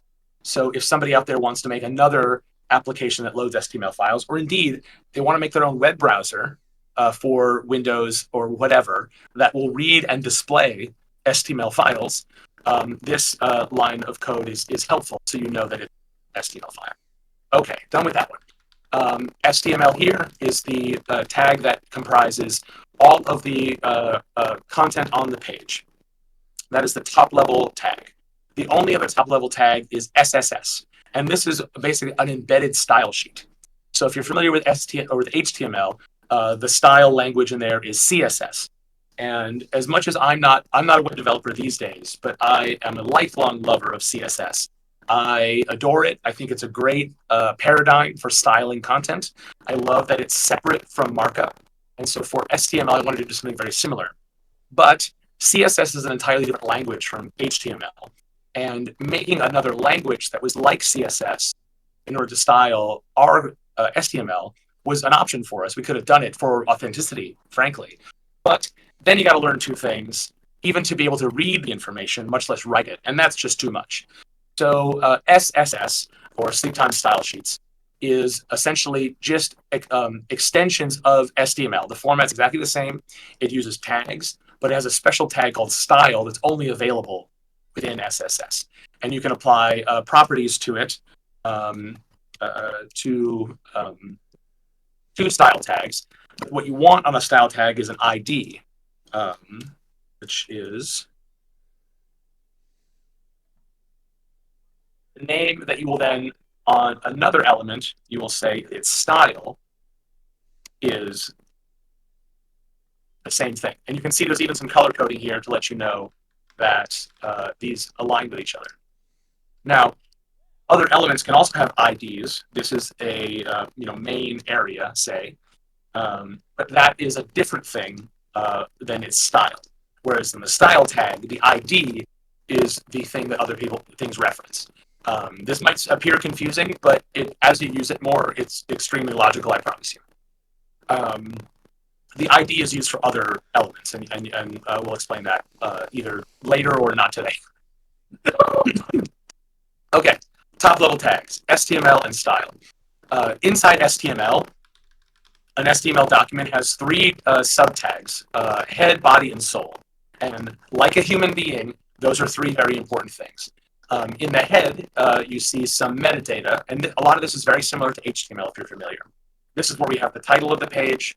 This is where we have an author for the page. Now, in this is, again, it's metadata. It doesn't appear on the page, but you can put in a name of the character you're writing for. You're making a page. And for us, as we develop Dreamsettler, we're going to be using IDs. So these are strings that represent that character, because that character has an object within our game that has other properties and progress points and sends you emails and all that stuff. And so we want to be able to track that. So we will use the ID. When it comes time to do mods and extensions of things, this may be a system that other people besides us can use. But for now, don't worry about what goes in here because it doesn't attach to anything as far as most people are concerned. You can put in a name, or you can put in an ID that you would like. And all an ID is just a string of characters with no spaces and no special characters that just represents that character or that entity. It'll sometimes be the same as the name, just with no spaces. But in this case, that's what the author tag is for. The details tag, here is where you can do a whole paragraph if you like. You don't want it to be too long because it'll get truncated. But again, the details do not render on the page itself. They become part of the search index when pages are part of settlements, and that's going to be for our use as well as for mods. The details is going to be what appears underneath the title within a search result or on a settlement page. This lets us not have to duplicate content elsewhere. And it's very similar to if you use HTML, sometimes you'll see search results and it'll have a little bit of a kind of like a elevator pitch for here's why you should click this link describing the page. Now, back in the old days, it would just be like some content on the page, right? Because that's all that was there. But metadata is much more common these days. It's pretty much required for SEO. And so we have something very similar because this was very much in use in the early 2000s as well. And you can just do a little bit one paragraph description of what this page is all about. Then we have our music tag. So as we talked about earlier, we don't have music working right now within Genie. And part of that is because it ties into the sort of our music player is not an app. It's a front end for the music system in the game.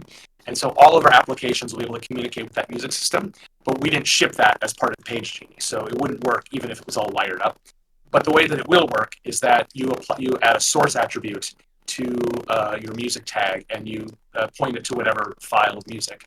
I believe what we're going to do is this is going to be MP3s or OGG files, but I believe we're going to, for our purposes, use the AUD extension just as kind of an in-world sort of thing. And I don't know if we're going to intelligently know to look for MP3 files or not. We haven't quite figured exactly that out. For now, it's just going to be real world files. So you'll do MP3s, maybe even waves, although that's not a practical use of hard drive space or server space as it is.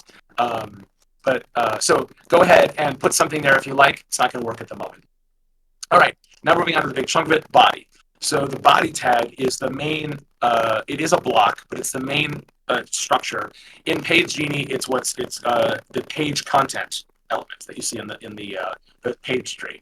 Now in Genie, you can switch that to show the actual tag names if you like to help you understand the difference, but it's the page content. You can assign attributes to this. You can give it a background color. Give it a I don't have the color widget on here. We'll just say it's going to be hot red, even though that's a bad idea. But you can put all sorts of SSS attributes onto the body tag if you like. You can also make it horizontally oriented, which is not the easiest thing to put together, but it's available. So we're going to have web pages that rather than scrolling up and down, we'll scroll left to right. That's going to be fun and maybe annoying for users. So I'm looking forward to that. Inside the body tag is where all of your page content is going to live. So that's where all the fun stuff happens. So we've got, on an example here, we have blocks. Inside blocks, you can have text. But you don't need to put text inside of a block. You can put it inside the body because body is a type of block tag. So the thing about blocks is, as you maybe got a peek at Jay's template in the page tree on the left side of Page Genie. Actually, we'll hold up the outline here. It doesn't work for that. Okay. You'll see that there's going to be a lot of those green blocks. It's blocks all the way down. If you know HTML, you know that this is true of the div tag, which I think stands for like divider or something. I'm not actually sure what div is short for. If anybody knows in chat, please tell me. But I thought block was a more descriptive term for this use. And so it is just a container that stuff goes in. It's mostly a place for you to apply attributes to, alignment, sizing, orientation, background colors, borders. A lot of that stuff is going to be basically you're assembling blocks, nested blocks. And again, it can be blocks all the way down. So you can have blocks, and would you believe it, even hold for suspense within blocks. And you can see here that we can have the same styles applied to multiple different things. So if you have a style that you want to, and the reason that this is here is this for the same reason as in CSS. You want to add some properties. We want to say the font on this is going to be the super cool Huts font, which is sort of our equivalent of Comic Sans in that it's fun at first, but not for long. So if you want that to be the font for everything that's styled with the ID centered element, you can do that. And so you don't have to do font on each one of these things. Now you can see this is not a text element, but we can still apply a font property to it. That's because many properties propagate down through the tree. Not all of them, but many of them do. So in the case of here, where we have our text element, the text element is going to inherit all the styles that are appropriate from the block above it. And so that's going to include font. It's not going to include align. And I'm going to try to document which ones do propagate and which don't. But it's mostly intuitive. It will make sense to you, the ones that should and the ones that shouldn't. But that's basically how that works. We have a question in the chat. Mike already answered it, but I wanted depth about it. Will custom fonts be supported? Currently, no, and there is a technical reason for that. But I would also say that I think we're going to decide no, partly because font licensing is a pretty hairy issue, but it's also something that not just because it's complicated, but it's actually something I believe in, and so I want to make sure that as we're making user-generated content, we're building tools for people to make their own things, that we want to make sure that we're not contributing to what is often the case where fonts get around and their provenance is not known, and we don't want to be caught up in promoting things. It's much easier to determine the source of an image than it is for a font, which is very ironic actually. But also there's also some narrative reasons, which is that in our universe, we want the fonts to be what would exist in that universe, and so we're making very deliberate choices as to the collection of fonts. The ones that are in Page Genie now are not, I would not describe them as final, but it's probably going to be most of the fonts that are in the game. We're probably going to add a couple more. We might change or even remove one or two. But we are, I would say, and Jay can chime in his thoughts on this, but we don't want it to be an enormous number of fonts because we want you to be able to look at a page because it looks very similar to HTML pages from the early 2000s. So the fonts are going to be a big way for you to identify the character of a Dreamsettler page. And so so there's technical reasons, there's sort of legal, moral reasons, and then there's also narrative reasons. But so I hope that explains. And I hope you don't feel that your creativity is constrained by that. One of the things that I love about creative tools is their limitations. It lets you not so much think outside the box, but find all the corners of the box. And you'd be surprised how much you can do with very little at your fingertips. And so, well, we do want to give you a lot to work with. We don't want it to be an infinite amount to work with, because then what are you going to make, you know? All right, so that was a big topic with a lot of digressions. Thank you for following along with me. All right, what is next? Okay, I'm going to go through my document just as one by one.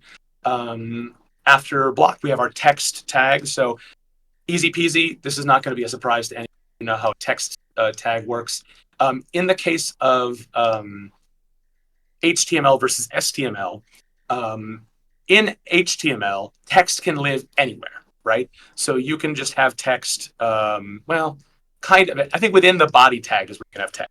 And that's true. That's not true here exactly. So I can't say, hello, this is my page. It needs to be within a text tag. This is something where I've tried to take HTML and wrangle it a little bit, make it a little more sane, because this is total chaos, and I don't like it, because you want to be able to delineate what each things are. It also makes pages much easier to parse. So all text content needs to exist inside of a text tag or an item tag, and I'll explain that in a later, but it's basically the same thing. In HTML, you have paragraph tags. So this is not valid, but in HTML, you have paragraph tags, which are P. HTML is wild. Sometimes you have a tag that's like a full word or like 2 words, and sometimes you have a tag that's just 1 letter. And this is a case of like, back in the old days, you wanted to save as many characters as possible. So you had like the B tag for bold, but then that's not semantic, right? That's descriptive, and you don't want people who know what I'm talking about know what I'm talking about. So then that was changed to strong, which is more semantic than bold, because it's not telling the text it needs to be bold. It just needs to be, this content is a strong element, and you might want that to be a different color rather than a heavier weight font. So these were all decisions that were made in the lifetime of HTML and web development that all happened at different times through its history. And so you have this fascinating complication of things that don't really fit together, and everything needs to be backwards compatible to the beginning of time. These are all very noble goals, but it does create for a complicated, hard to use language. And well, that's true in the Triniverse as well, that we are imagining these things to have evolved over time. We also want to acquiesce to making them not ridiculous in terms of how to read or parse or use for a human being. So I don't have tags that are 1 character. Everything is very descriptive. It is what it is. It uses sometimes some fun nouns, and we only have 1 element rather than paragraph and section and article and all these different tags that HTML has to describe a block of text. We just have text. So, with one exception that I'll describe later, which is not a contradiction of what I said, but a application of what I was talking about before, that our world does also include some history of development. All right. Again, more description than you need. Text can have properties. Font is the main one. We'll do Toronto, which is my very favorite font in the whole wide world, that I was happy to get into this game. And I could do another digression, but I won't. But there's another property on here that is a little bit of our being cute, but it works differently than it does in HTML, which is the fashion tag, or fashion attribute. Fashion is where bold, italic, underlining, all that stuff exists.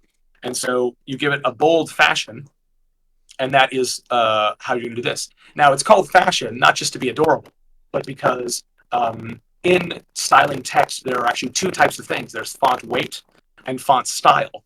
And if you're learning HTML for the first time, you're like, font style, bold, great. No. That's for italic. Font weight is for the different weights from hairline weight to bold to black, which is even thicker. And that was then done away with and then replaced with numbers. So you have standard normal weight or book weight, which is like 500, I think, and then up to 900, which is the black. Bold is 600 or 700. Nobody can make heads or tails of this because it was a bunch of people with different ideas on how this should work, and it all works. So you can still put bold in an HTML file and get bold, or you could put 600 and you would get the bold font. So very hard to learn.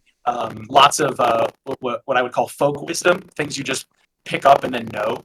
And so I wanted this to be a little more intuitive. So I combined all of that stuff into fashion, and then you just give it what you want fashion. In Page Genie, you'll notice that there are different properties for that. I actually have a page Genie open. I can just throw this in here. And you can see in, I have to grab a text element. You can see here's the fashion area. You can see bold, italic, underline, which we call line, strike for strike through, upper and lower, which will modify for uppercase and lowercase. And you can see it actually has multiple properties. So I can say that this is bold, but I could also say that it is not bold. And the reason I can do that is because I might have a content block that I say has a bold property, which means all the text underneath it is bold. But you can see this this text element does not have the bold property assigned to it. It actually doesn't have anything assigned to it. But that's because, or rather it does, but it's inherited, rather. And the reason for that is, so if I want it to not be bold, let's say if I make two text elements,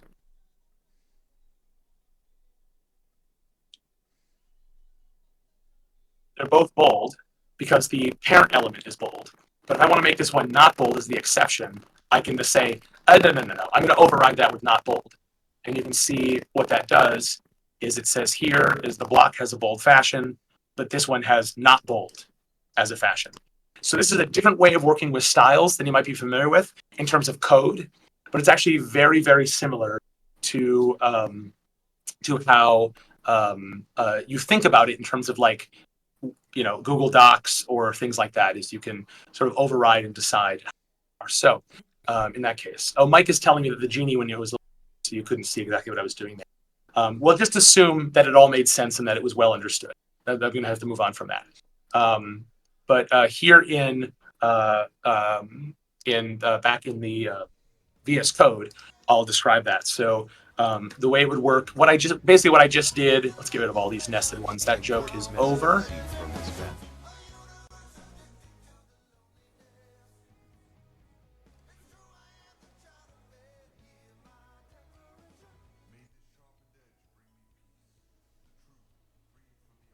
Okay, so inside this block, I'll keep using the style just because we're working with that. Inside this style, I'm going to say that the fashion is going to be bold. And I'm going to have two text elements.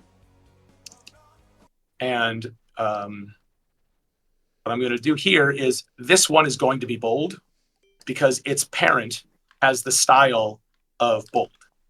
But this one would also be bold if not for the fact that I told it to be not bold, overriding that. So in terms of the code, like I was saying, this is maybe feels a little bit more complicated than you might expect it to. You might say, well, why not just not inherit that property, and then I can just decide what I want to be bold. But you'll find you definitely going to want to use styles and parented properties so you can have much less complicated markup and much less room for error. But that is going to require you to have an overriding property. Because I could say fashion none if I wanted to, but what that means is, what if I also wanted to make this italic and not bold? You can do that. So this is the other thing that you can do with fashion, is you can put a comma in there and you could say it is also italic. Now this isn't going to highlight correctly, and this is just, I didn't have a time to get this parsed correctly for the plugin, but this does work. So this is valid STML. So fashion is a attribute that can contain multiple properties, and you can see that in the page Genie as well, that you can click multiple things and they'll all be valid. Someone did point out a bug that when you remove a property, it will sometimes do more than it's supposed to. That's a bug within page Genie, not within the STML parsing. So that'll get fixed. Don't worry about that. I say confidently. But for fashions, and now this comma, I believe this is the only property that allows you to have multiple things. I think we might have had other, I think we're going to do this for dance at some point, but then it got complicated. Jay, someone says in chat that the hypnospace is unmuted. Oh, sorry. All right. I guess up to now it wasn't. It was just charming and not distracting. But I guess it's getting distracting. I don't know. I got it. I can't hear it. I got it. Fine. It was an accident. Cool. All right. So that's basically all you need to know about text. At least the text tag itself. The other thing is that text can have tags within it. So if you say, well, I'm great, this is great, but I actually want this word to be bold, even though, or this word to be bold, let's say, because even though I just said the whole text element, and I might not be bold. So this is bold, not bold, bold. It can get really complicated, and that's good. So the way you do that is you do a span tag. A span tag, and this is actually directly from HTML. HTML also has span tags. And even though that's a word that doesn't seem at first to make sense, I like it because it's a span of characters, it's a span of text, so it's applicable here. And so span can also have properties. So we can say this on that, the fashion is going to be bold again. So now we've got our entire block, which is everything within it is going to be bold. But then we have this text. Everything inside of that is going to be not bold and italic. And then inside this span, we're going to say, let's make that bold again. Now it's going to also be italic because its parent has italic. So it all very much tumbles forward from what's going on. And so, and this is all represented in Page Genie as well, just by you clicking which buttons you want things to be. So you're not going to need to know how any of this works if you're in Page Genie. But when you read your own code to see why is this working this way, I thought I set it up to be this way. You can inspect your own code and understand, oh, this is why, because it follows through on there. We have some color coding in Page Genie to know when a property is assigned, but you didn't assign it. It will list it in the attributes panel, and it will color code it based on what element above it gave it that property. Again, that's not going to be as useful for folks. So I would appreciate some feedback on if a better way to indicate that. But it's a subtle way for you to understand why is it looking this way, even if you didn't set it to be that way. And of course, you can always override it rather, by giving it its own value. So I chose not bold because it's the most unusual example. But you can also choose other properties. So I can say within this block, I have a style, but I could also give it its own properties because maybe I have another one that's using that style that I don't want to give all the properties to. I can say this one is going to have what would apply to a text. Well, I'll use font again. I'll say capital, and it's going to override this, but I'll just take this out just as I'm confused. All right, so it's going to be capital, but I don't have to say not capital, for example. I can just say the font on this one is going to be my pixel text font, Noble. And that will overrule the things above it, right? Fashion is one where because it has multiple properties, you don't overrule it by writing a new property. You actually have to undo it with the not bold. So it works a little bit differently. But for most properties that only hold one value, you just redefine the value in a child thing, and then that's what it will be going.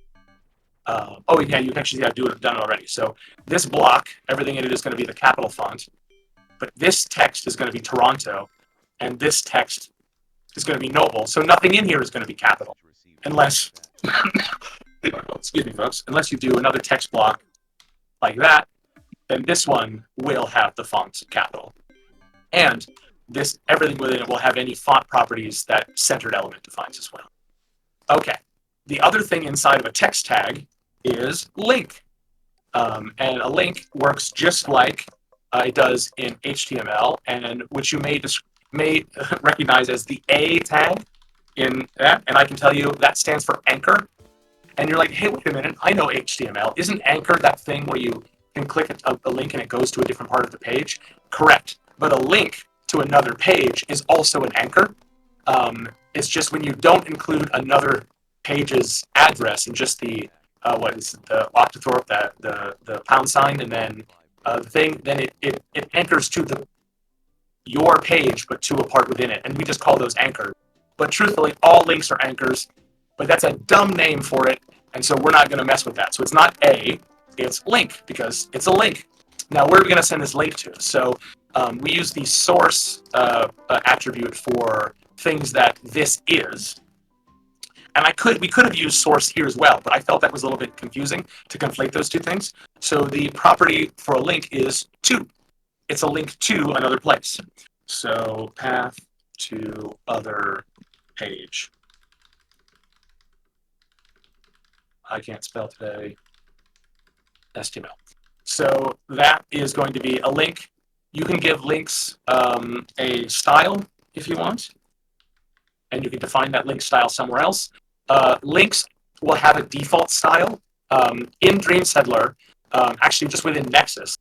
If someone else wants to write an STML parser, you can come with your own default styles.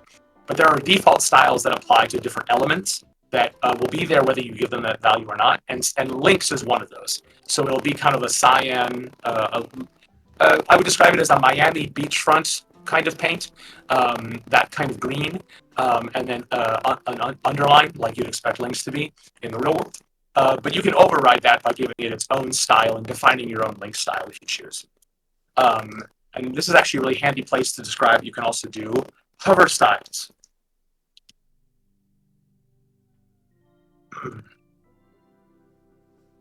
You can have a separate style, and a hover style is not anything different from a normal style, except the fact that it only appears when you hover. So in this case, we would give this the ID link hover style.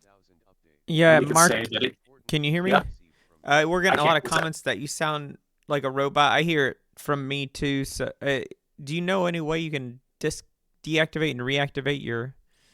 Yeah, let me give that a try. And this is not just my awful voice. This is actually, it sounds weird. Right? All right, let's see. Did that help? Hello, do I still sound awful? Yeah, that's okay though. It's all right. Yeah. Well, let me try. I'm using the webcam mic. Let me try the headset mic. It's going to sound different. How is that? That's better. A lot better. Okay. All right. Oh, thank God. That's funny because now you sound worse to me, but you know what? I'm going to deal with it. Oh no. Okay, bro. No, it's fine. It's like you're on a very old telephone, which is just charming. That's so how you I'm fine. sound, but I like it. So. Okay. Oh right. Oh yes. When you say it's better, I have to filter that through Jay's love of grimy, old timey things. It's. But as long as it's clear, that's the only thing that matters. It has. Maybe it's not the same old telephone because it sounds nice to me. Yeah. That's kind of why I use the webcam, is because it's a higher quality mic, but it's just having problems, I guess. Jay says Mike says I'm a little loud. If you can turn me down a bit, I guess. Okay, I'll turn you down here. Yeah. Is that you know what? Maybe in the software you're loud. Hold on, let me. Because I have you. Oh, that might 200. be the case. Yeah. So. That must be it. Yeah, let me find how to do this. Okay, so yeah, you're a bit. All right, can you talk again? Yeah. Hello, folks. How do I sound now? Oh yeah, now you're not clipping. Yeah. Yep, there you go. Yeah. I got DaVinci. Yeah, that's exactly what I'm doing. I'm just changing it's in Discord because that's how I'm getting to you is through the video call I'm on with Jay. Okay. Oh, I'm sorry, folks, if that was going on to the chat. I hope I was still coming through okay, at least with the content. Now, it's very dense, obtuse content, so there's been plenty of reasons you would not have understood what I said, independent of the audio quality. So I would say don't worry about it, and you can listen back if you choose. This is nitty gritty stuff, so yeah.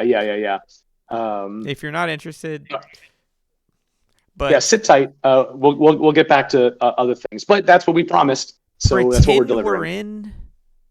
Pretend we're in the world of hypnospace, and you are watching a tutorial from a guy in this world. So you're now role playing. So sit there and watch it, and you're in another world, and there you go. Right. And I'm interested to hear what people have to say about what kind of content like this they want within the game itself, because I do want to include some content, but it shouldn't be as dry and instructional content is going to be. Oh, that will be available. It might be amazing to, as like a foil to everything else, to have incredibly dry, just like long stuff about STML. I mean, there's got to be other people out there like me who actually enjoy the hell out of stuff like that, but I'm not so naive to understand that there are a lot of people like me out there. So I respect it. I'm glad to hear. All right, let's get back to where I was, which was about hover style. So this is something that Currently, it's not that complicated to do in Page Genie, but it's not super intuitive in Page Genie. So we can walk through that another time. Maybe not during this stream. We'll do a little bit more of Mark, we a have a Page Genie question advanced. that says, Yeah. I might have missed something, but I'm still not sure what soul is. Do you think you could just quickly say what soul is, or is it? Right. I can explain Soul completely to the audience without any. Basically, you need one, and I think that's all you need to know, right? Otherwise, really, what is the point of everything if there's, by what virtue is even a document without a soul? So, I think that explains it, right? Yeah, that takes care of it. Good, thanks. I'm glad we got that question. I didn't want that to, hanging out there for too long. All right, so back to hover styles, which I know you were all excited about. A hover style, you know it when you hover over an unstyled link, it goes from blue to purple or whatever. You can set those for yourself. We have defaults in the game, so if you don't set any styles on a link, it'll just use the defaults. But you can be more deliberate if you like. And the way a hover style works is just like when you say a style links to an ID in a style tag, a hover style just links the same way. It's no different.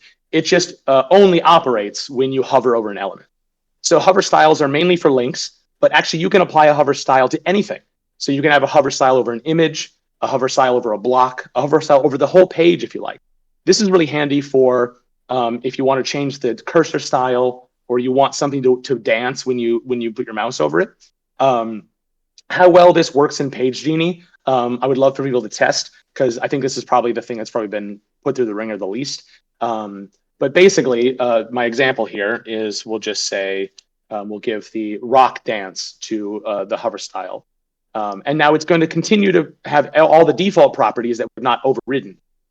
So as you play with it, you'll understand, sort of what it does and what it doesn't do, and be more intuitive as you go. And what's great about all of this stuff is that you can just not do any of it, and it will just adopt all the default stuff. So you don't need to manually set up underlined links or any of those things. That's just part of the default styles that are applied to anything that doesn't have a style. And you don't have to use styles. You can just apply the properties directly to the element if you want to. It's just after you've done that 10 or 12 times, you start to realize, I should just... So this is more of an advanced topic, not necessary. And as I was talking about a while ago, this is all in the same language. So rather than having a style class that you have in CSS, if you're familiar with that, which is a totally different syntax, and then even the names of the properties are different between HTML and CSS. In our system, they're exactly the same. So you can just literally copy and paste if you're from one to the other. Okay, that covers basic text. So next thing we have is images. Images have sources, path to image. And like with audio, we're going to probably use the IMG extension that was in the space. But for now, you will be in Page Genie especially. You'll just browsing your hard drive for this. It will do pings and JPEGs, and it actually has GIF support as well. What's great about that is that supporting GIFs in video games is very hard because it's a bad idea, essentially. GIF is an extremely inefficient format from 1988. It's wasteful in terms of file size. It's just garbage. So most game engines don't have an ability to play animated GIFs because why on earth would you want to? But of course, we really want to. So what? We got some detractors. People on my team. Oh, people on your team? No. Well, they can. They're all starting in both chats. We don't have to go there. Okay. Let's continue. We don't have to go there. No, we don't. Okay, so, but we support animated GIFs, and we do that through a really fascinating, interesting way. We've got people on your team too now, so. Oh, great. I mean, I don't care how many people are on my team. I'm just glad to be right. You just know you're right. Yeah, so it's fine. Like I was telling Jay yesterday, we don't support GIFs, unfortunately. We only support GIFs. So it's going to, if that's a problem for you, I'm sorry to say. It's messed up. But anyway, the system I built to support them was so complicated that I broke it out into a tool. So if you're a game developer and you're like, I would like to support this in my game, I'm going to be releasing that at some point in the future. So stay tuned for that. Probably not till nearly the end of development on Dreamsettler. But it was a fun challenge. That was, it was fun for a while. Anyway, images can also have other properties. You can margin, and what's nice is you have to give them padding. So in the case of the difference between margins and padding, and I'm not going to describe all the attributes, there's just too many of them, but they're very similar to they are in CSS or HTML. But if you have a block, a margin determines how much space exists outside of it. That is like a gutter.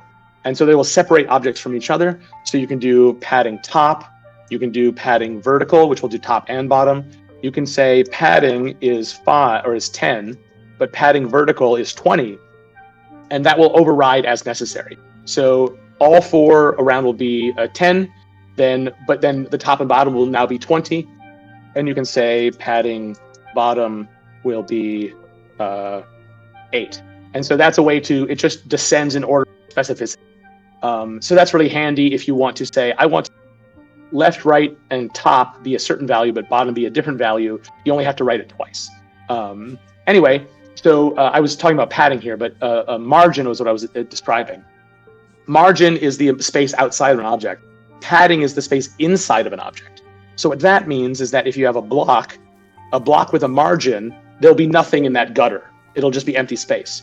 But the gutter that's made by padding can be filled with a background image or a background color, because it's still part of the block, right? So padding is probably used most often when you want to use a background image or a background color or something like that. But you will be using both. And that's why I didn't consolidate that into one attribute, because they actually have very distinct differences. The reason I mention that now is because on an image, well, why would you need padding? There's nothing inside of an image. But when you do padding on an image, that means you can actually apply a background color to an image. We'll make this one hot green, and that will basically makes a border. You can it's sort of a cheap border, but you can also add a border. Border type is what it is. Color. We can make that one the last of the hot colors. Hot blue. Snapdragon Syndicate asks if this will be the in-game page editor, and we covered this earlier, but you'll be able to use this in-game to mess with pages, but there will be a simplified editor for gameplay purposes. Right, we're at most advanced here. So typing in code into VS Code, we don't expect a single player to have to do that ever. This is for modders and probably like a lot of the folks watching. Then we have Page Genie is going to be where most people do any page editing, but even this is going to be for enthusiasts. And then as Jay describes, we're going to have a much, much simpler way to edit your own page, the one that when you set up shop as a private eye. That's going to be much simpler and less of a lesson in markup languages, because we're not so daring as to force that upon anybody. But as someone just asked, we can see the code for every page. That's right.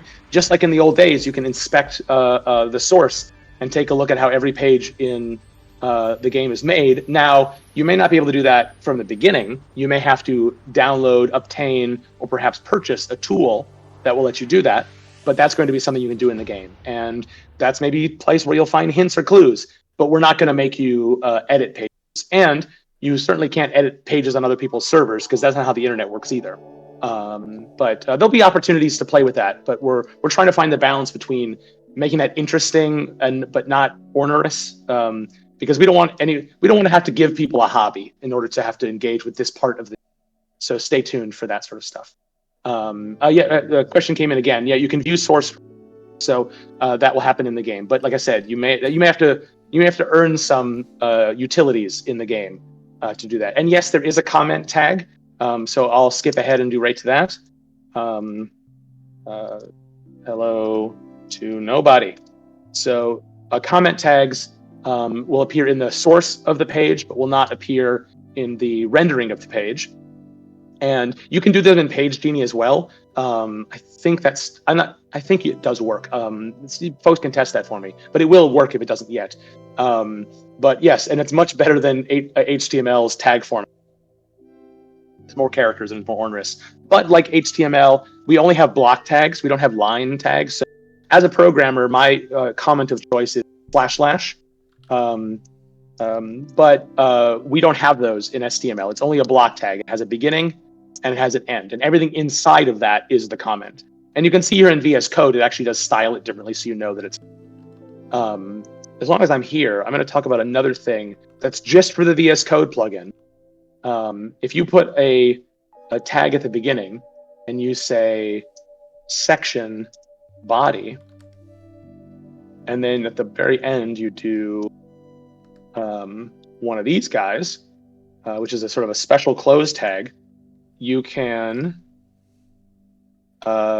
expand and contract it. So if you have a huge page you're making and you want to like break it down into sections, you can do that with comment tags. Now, if I name this something else, it won't work. But as soon as I say section and then I give the section a name, you can see even the color coding shifts a little bit. You can turn that into a section, which is really handy. And you close that off with a fancy close tag.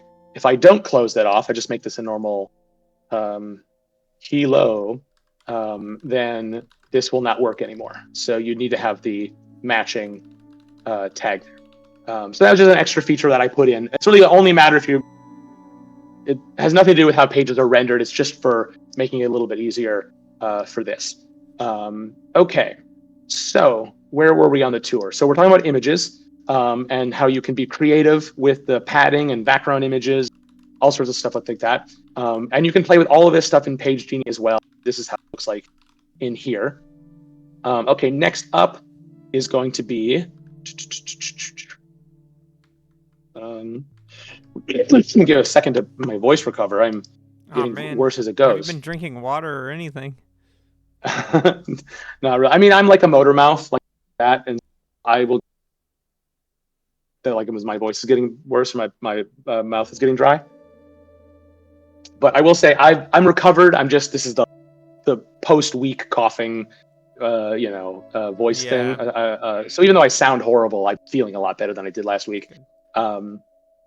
So no one has to feel that bad for me. Feel a little bad for me. I would appreciate that. Okay, so next thing is lists and items. So if you're familiar with HTML, really Google Docs or any kind of thing, you're going to have like bullet points, right? And so we have that with the list property, and we have it with item.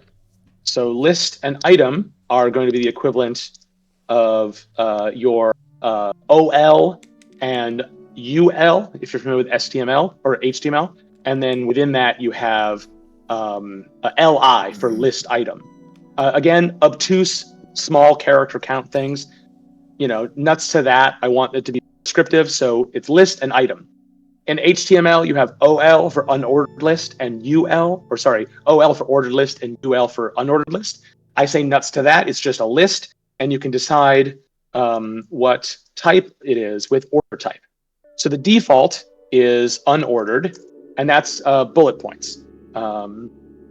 And sorry, not order type, list type, my bad. Unordered is going to be bullet points, but you can also decide which type of bullet point you have, and that is going to be with list type. Point type. Because we don't call them bullets, we call them points. It's sort of a narrative thing. I know Mike and I both feel strongly about that, but people understand them as bullet points, so I can use those interchangeably. But point type, you're going to have circles. You're going to have circle open, which is going to be just an outline circle. There's a ton of these. You can play with them. They're in Page as well. Some of them are fun and silly. You can have stars. I think I have star. It's not highlighting there. But you can also have the chevron. Yeah, it's spelled correctly, and other fun stuff. So take a look at that. The item is your point. So that can also accept point types and list types as well. It can override it. So just like with blocks and text, the properties will propagate down. So in Page Genie also, when you make a list, you can choose all of its properties, and then you don't have to assign any properties to the item, just inherit them. But let's say you want this one to have a different color. You can give it a different color. We're going to say this one is going to be white. Whereas here you can say the point color of all of the other ones is going to be a kind of, let's just give it a gray. I'm not doing hard mode on the hex code to know if you work with these a lot. And so all of these items are going to be the color that you assign them. And if you don't assign them a color, they're just going to be the color that the list assigns. And so when you're using an item is, and the reason the color is very similar to text is because this is essentially a text block or a text element with a point at the front of it. So treat it exactly like a text element. This is the exception earlier. And you can do the same kind of stuff. You have spans and links within items that work exactly the same way. So there you go. That's the whole thing on lists and items. There, I believe, should be nothing other that's wild in there. Oh yes, one other thing is that I mistakenly entered is order type. So order type is if you have an ordered list. So now point type is no longer going to work because this is an ordered list, 1, 2, 3, right? Not ... So in the case of a list of an ordered list type, the order type is going to be, do you want it to be numbers, letters, Roman? And Tuesday in chat asks, circle, disc, square. Yes, yes, yes. And not as defined in HTML, but as defined here, but very similar. And even more fun ones that you can play around with. Back to order type. Order type has a couple of different values. Let me look at my cheat sheet here.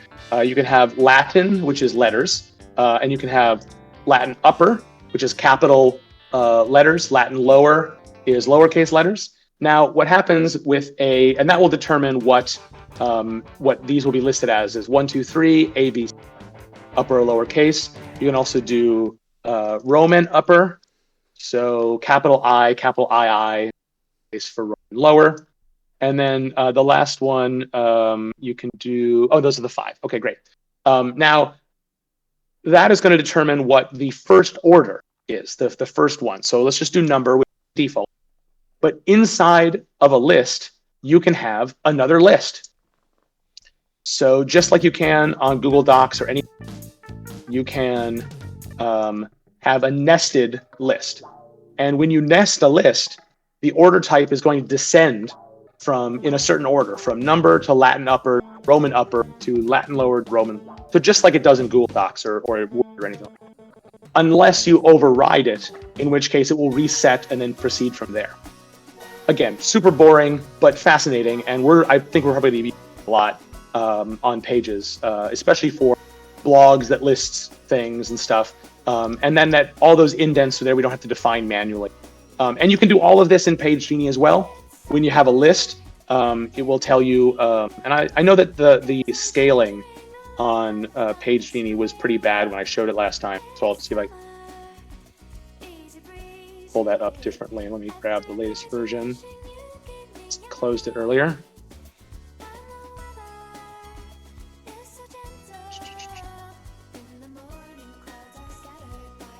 Oops. Sorry, I have my screen zoomed in so far. I'm not used to mouse moving. All right, here we go. And that changes the scaling a little bit. When you create a new page... One sec. I just want to comment. If anyone wants to try to extract this very low volume audio and listen to it, be my guest, I guess. I am playing songs at extremely low volume from the game. Anyway, you can barely hear them. But anyway, go ahead, continue. Yeah.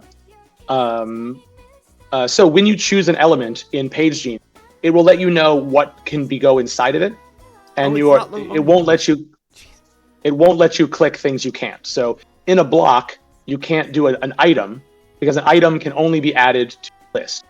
So in a list, you can add another list inside of a list, and you can add an item, and you can even add an image. But so there you go. So that works. That's just sort of just laying out how it works in the code editor as well. And yeah, you have this nested thing here. Okay, great. I believe that is all on lists and items. I talked about spans and links. We have something called a tip, which is going to be, we're going to have a tool tip, but we're not going to worry about that now because it's implemented. And that's kind of all the main ones. We have other values in that are in PageGenie and available in the VS Code, which is date tags and check value tags. Those are more developer tools for rendering things that appear on certain dates. And there was some discussion in the Discord about how that would work in terms of like viewing source. And folks kind of figured out what we were going to do that for, which is it's mostly a development tool. So we're going to have blog posts that have many entries in the timeline of the game. And we're going to be doing that all in one page for our own convenience. But when you view source, you're only going to see what matches the. So I would just say that even though I think people are anxious those tools, and you can actually see we have the timeline in PageGenie as well. It's not quite wired up in this version of PageGenie like perfectly, and it's not something we're encouraging most people to use. You can give it a try, and once all this stuff is out there, we're not going to hide this knowledge, but it's mainly something for our purposes for the timeline of the game. Certainly for a lot of user-generated content, we're probably going to make that timeless, where it's not going to even check the date. But we're not fully decided on how we want to let people, because it's more complicated than we want it to be. And we want everything else to be more intuitive. So that's my short comment on that. But there'll be more in the future. Someone the last two did the art for PageGenie. I think most icons were done by Mark, and yeah, I think all of it is mine actually. I think we chatted it out. But the theming like of the windows is mine, I guess. But yeah, the main color coding, the purple and blue background, and the dark tab. That's Jay's style from before I even joined the team. But all of it is Mark's pretty much, like the icons and all of the pretty much everything in the PageGenie itself is Mark's. I think Mike actually made a closed eye icon that I'm not using, so I might want to throw that in there. Actually, that would be cool. You hide. Yeah, it's kind of neat. But then part of me is like, well, you kind of don't want it to be closed eye because what is it? It's anyway. But I remember I made that open eye, and then he made a tool that needed to hide something, and so he made a closed eye for it. Like, oh, that's adorable. But yeah, I would say probably 10% of my time on Dreamsettler has been because of just how friggin' many the tools need. My most recent one is this guy here, the View in Nexus, which has an eyeball and the Nexus, which makes more sense when you play the game and know what Nexus is. Which, oh, never mind. I need to save the file first. Don't worry about it. But yeah, I didn't do a lot of pixel art before working on this, and it's been super fun. But one of the other things about these icons is that they're monochromes, or rather they're two-tone. They're exactly two colors, black and white. A lot of the icons that Jay has made are much, much richer, really more interesting, in fact. So like the close, like look how rich and interesting this X button is. Like this is all Jay's style. And we're gonna have a lot of that. But for a lot of these icons, because I needed to make so many of them, they're two-tone, and then I wrote a shader which lets you tint them. So all of these here are not; these are all black and white icons. So those aren't hard styled. Shaded. Those aren't. You wouldn't open a PNG and see those colors. It was just two-tone. Right. That's cool. Yep. And so, and even the buttons themselves are basically, I have colors that are assigned value of like image text. They have like canonical defined colors. And then I just tell this button, hey, this is a button that's an image. And it knows that it used the darker tint, multiply that by 0.5. So it creates a full rich theming system. And actually that is going to be how we do a lot of the desktop theme in the game itself. So some themes will be very specific, bespoke Chrome drawings, and those are going to be really fascinating. We're going to have a couple of themes, including the default theme, which are going to be tintable, kind of like in the Windows 98 days, Windows 95 too, I guess, where you can just choose your own colors. All of that is going to be the case for this. So even like this purple button and these blue buttons, they are actually assigned primary and secondary. And then when we load up a new desktop theme, the primary might be green and the secondary might be orange. So all that is going to propagate through the whole OS, which is going to save us a ton of time. And it's also going to be great where we want to make some custom art for toolbars and Chrome, and we don't want to color code that or tint it. We're just going to make the actual assets for it.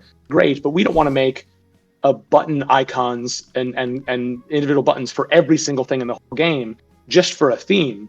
So all these things are available to be sort of fall back a color coding tinting thing, which we're going to give players the ability to do probably through Steam Workshop, I think, to kind of make their own desktop themes. So that's an ambition of ours, and everything's been built with that in mind.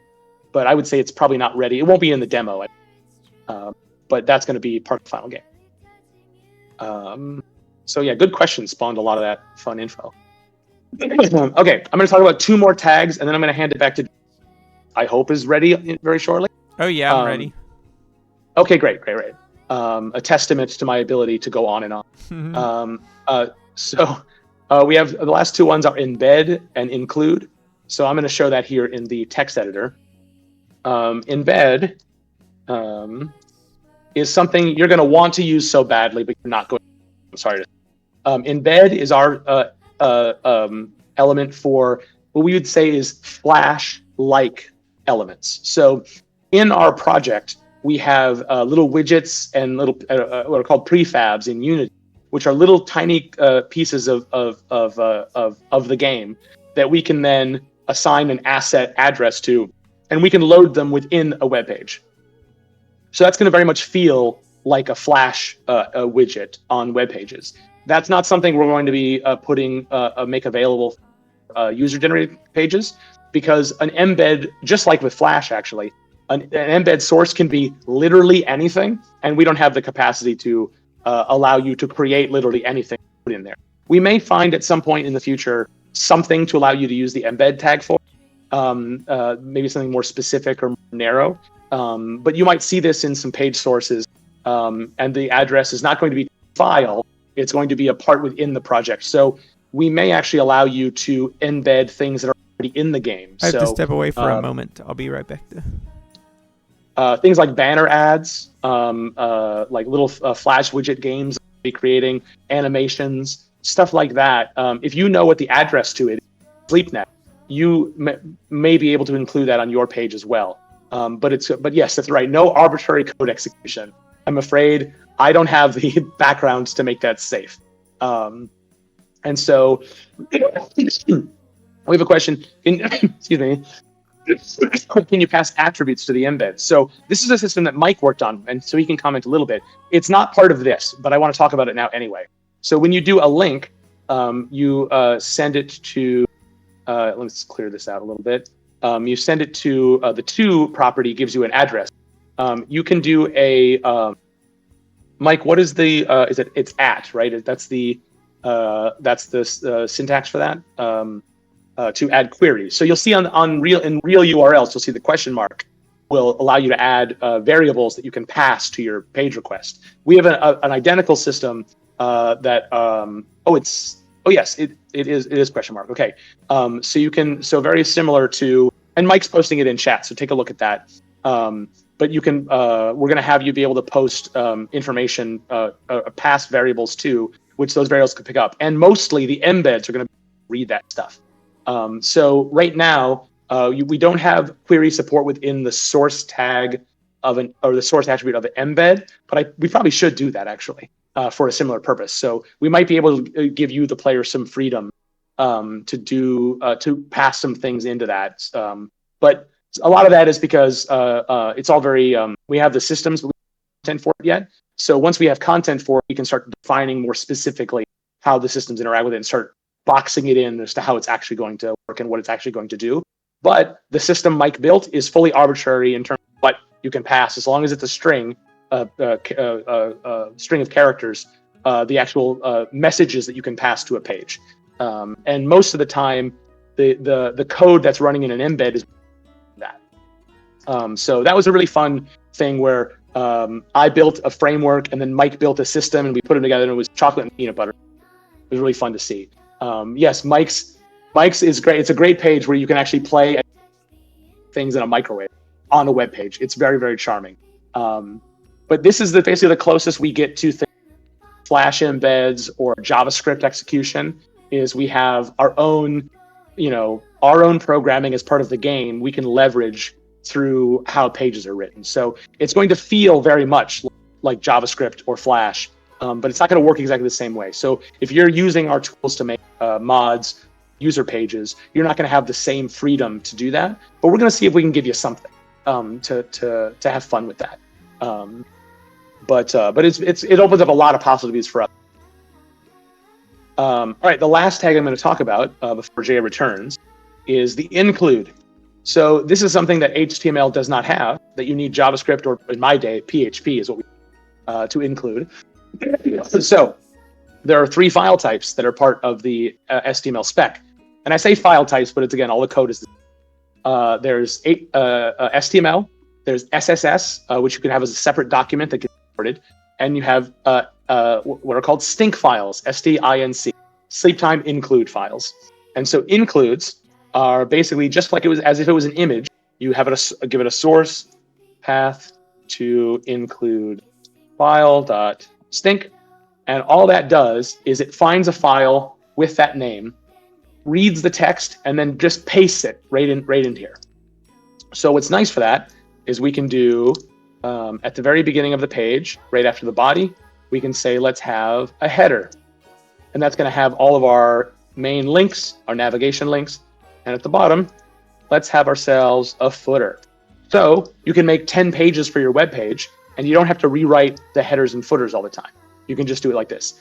You can also use includes for something much smaller. So you can say, I'm going to be using the same image with the same style and all the same stuff and complicated. And it's just a little block of content. I'll make that its own include file, and then I'll just include it a bunch of times in my pages. So that's going to, so unlike embed, includes are fully available for it's arbitrary markup. And that's ultimately the difference between arbitrary code and arbitrary markup. Arbitrary markup is safe. Arbitrary code, not safe. And that's why we call this a markup language and not a program language, because all it is just describing content, markup.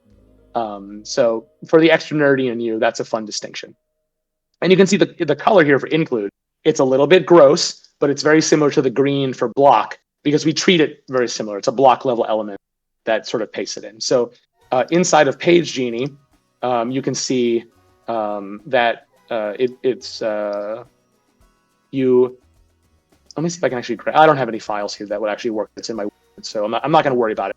But you can add a file in there, and then you have a little shortcut to open up that file to edit it. Now, I'm going to want some feedback on how this feels for people, because there's a way to write in a WYSIWYG application like Page Genie, because you can't edit the contents of an include when you're working inside Page Genie, because that's another file. So in the page tree, for example, it will actually gray all that out.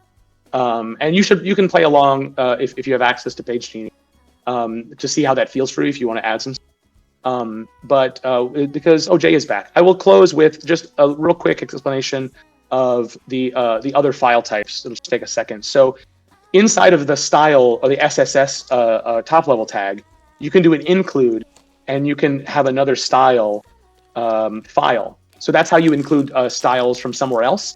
And so what that looks like is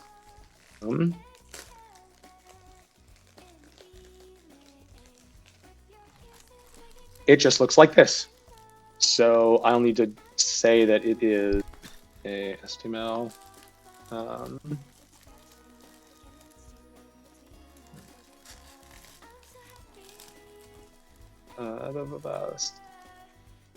It's not doing the coloring list right. It will though. Don't worry about it. That's the VS Code plugin is going to need some updates. And it needs to refresh sometimes to get it. But right, because I don't have the theme set. That's why. Set theme for the language. There we go. That's what it is. Okay, so a style sheet is just a list of styles. So it's what would go inside the SS. So that way you can then include this. Sorry, actually, this is not. Yeah, there we go. It's just to include that. You can also include styles, various properties. So I can say all text property, all texts are going to be of this font. And so I don't need to give it a style. I can just say all text elements, unless I say otherwise, are going to have this font, are going to be 30 pixels tall. Bad idea, but you could do it.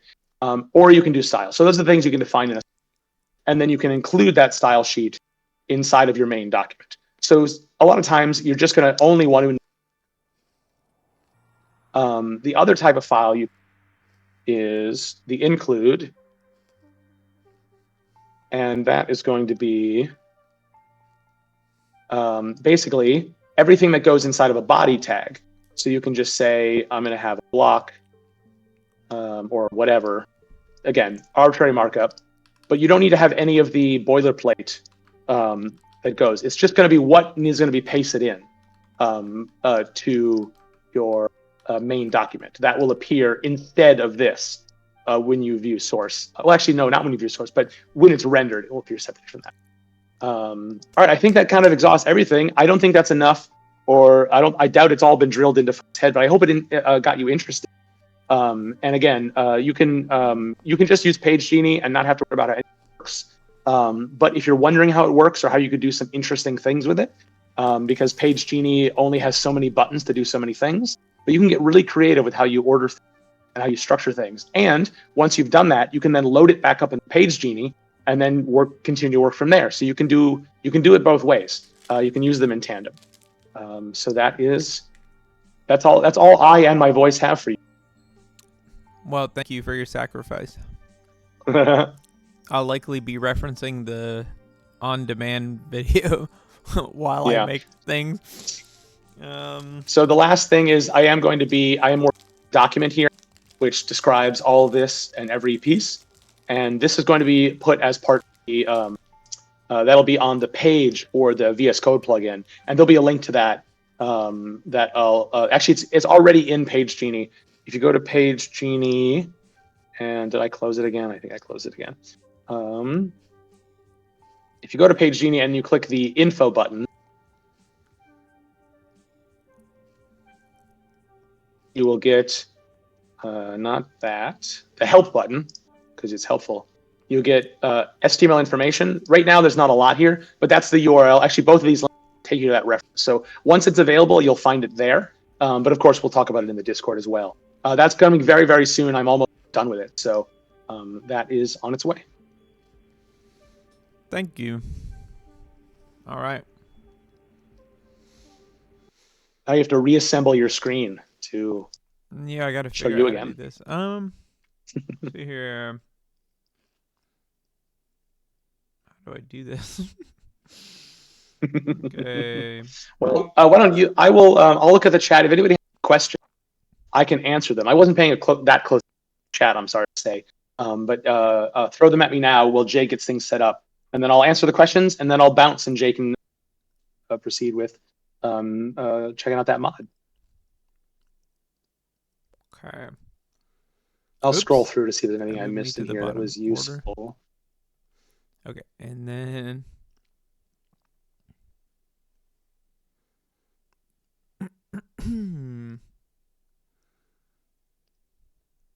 what made me choose to omit quotes from attributes?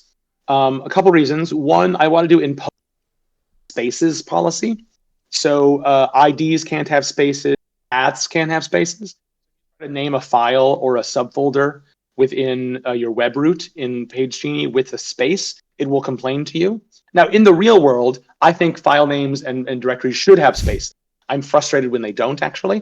But for our purposes, it's much easier to parse language and read files for us, much less error-prone when I know that attributes don't have spaces. And if they don't have spaces or special characters, then I don't need quotes. And so the other element to that is if you look, and my screen is off now, but you were seeing when I was playing with the VS Code plugin, markup languages are extremely verbose. They're very hard to look at. And so by taking out all the quotes in it, you actually make them a lot easier to read. And so there was a little bit of that as well.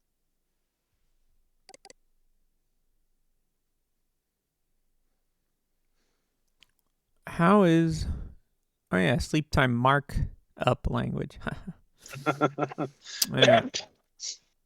Does SSS include padding and border in fixed with height, or does it do it a silly way that actual CSS does? Oh, CSS has a million ways to do it, right? No, it's in pixels, rounded pixels, integers. All the values in SSS are integers, and even percentages are expressed as 0 to 100, not 0. Now, I will say that does not preclude the ability for it to also be silly. There's no to avoid that entirely, but it's less onerous to deal with, and especially the way CSS does it, which combines all sorts of different units and makes it very hard to parse for a computer, much less a human. Rife fur. All right. Any Yeah, I other think that questions? I'll keep answering, but Okay. if anyone has, I'll stay in the chat, but I'll hand it back over to you, Jay, and I will just bounce off the call and just hang out and chat. You can, yeah, if you want, you can stick around on the call too. It's no big deal. Well, actually, why don't I'll just mute myself. You don't have me on screen anyway, so then I can just watch you live. All right, well, have fun, and I will talk to you later, and I'll keep an eye on the chat. Yep. All right. See y'all. I'm really tired, you guys. I'm gonna play this a little bit though. So, for those who have played this, I installed both the Beef Up the last December 31st mod and the Gamer Fortress mod that restores Gamer Fortress. So,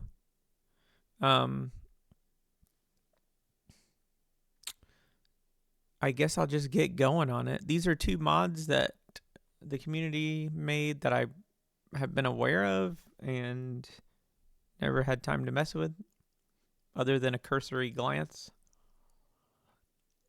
I never personally played them. I just looked at other people talking about them. I'm bored. Oi, oi, oi, oi, oi, oi, oi. I guess I'll close this. All right, and yeah, Mark, I guess we'll stay on the call. If you want to pop in and like answer anything or whatever, you just feel free. Okay, so I got a bunch of emails. I just hit the new year. I guess I shouldn't have yet, but okay. So let's see. Let's check. Oh my goodness gracious. Okay, so yeah, I didn't check my emails. I did the pirated music case. Spoilers, everyone.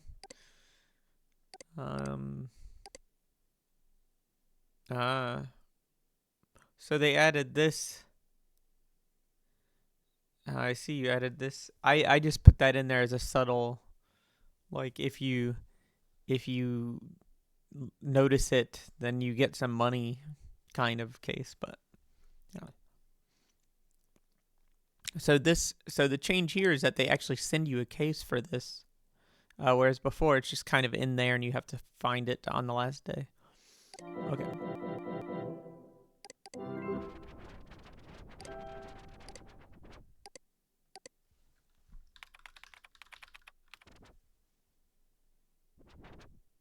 Oh, I'll have to read the I'm so sorry one. Hold on.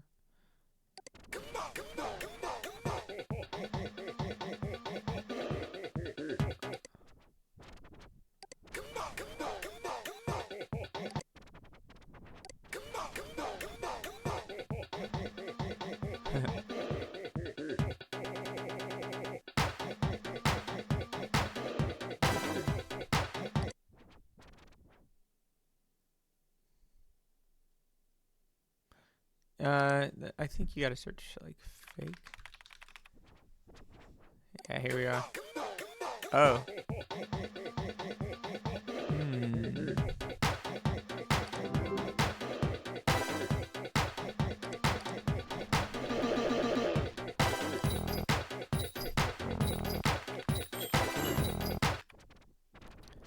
It's okay, I got it.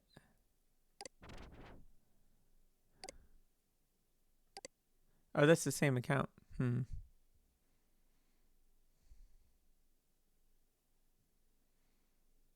How's the volume?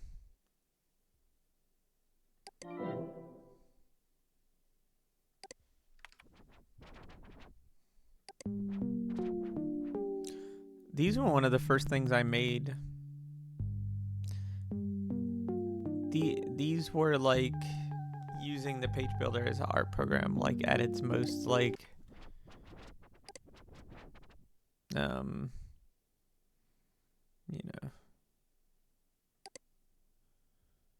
know. No music on this one. Curious.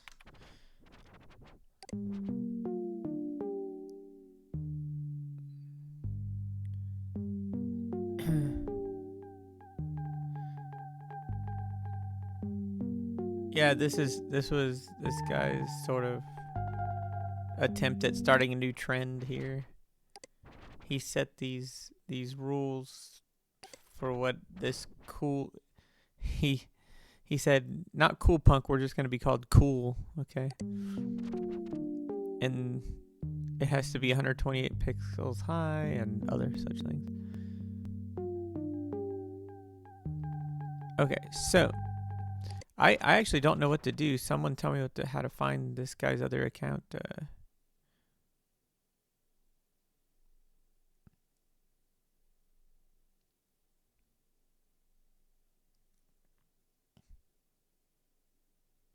Yeah, but okay, I'll add. I won't have time to do the hap stuff, so. Oh, it's on the Cool Punk main page. I didn't think that would be the case. Okay. All right.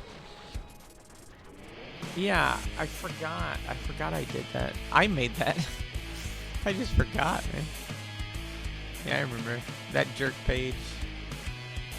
This one. Yeah. Yeah, I remember now. Dang. It's been a long time. Oh yeah, that animated GIF was fun to make. Okay, this is one of my originals here. The snowman. Okay, drinking in the. Okay, that. Gotcha, sucker. Yeah, a kill yourself type kind of thing. Wait a minute, that. Oh, I did number one. There we go.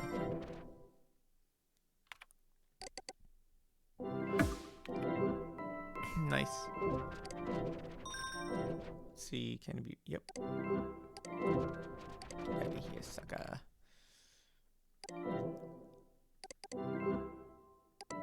Important message. Important message received from dispatch. Way to deal with that harassment. You're a real hero. W. Forge Ween Wujug.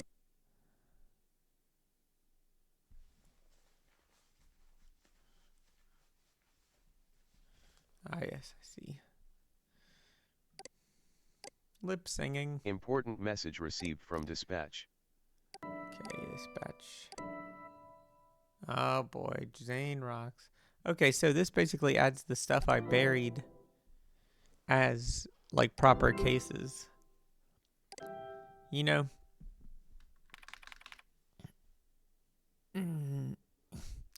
I like this. I don't think I would have ever changed the main game to be like this, because I like December 31st kind of being super missable, but like a lot of the stuff in that time period. But I do like this conceptually. I think it's okay. So, what is it? Is that how you spelled it? Yeah, there it is. Oh, buddy. Oh, Zane. This is his worst.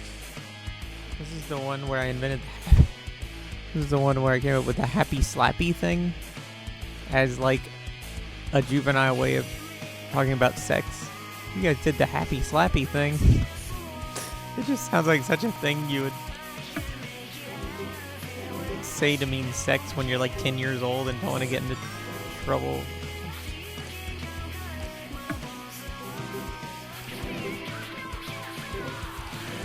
he makes references to the happy slappy thing in what you call it too in Slayer's X.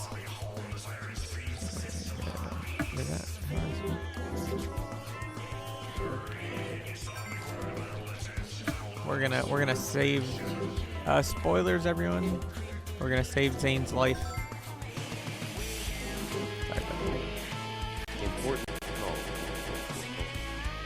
Important message received from dispatch.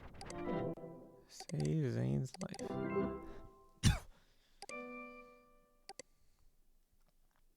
Banned.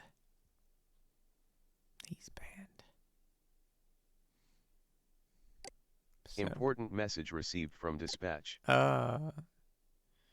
now is this from the Gamer Fortress mod, or is this from the beefed up December 31st mod and just made to work with Gamer Fortress?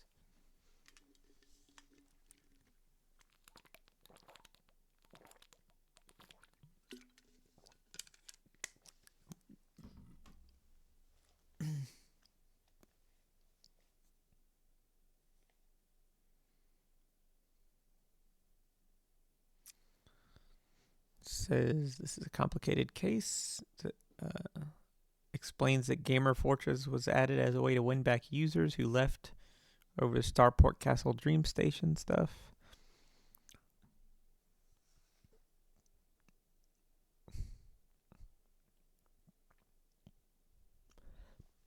Lots of stuff over there.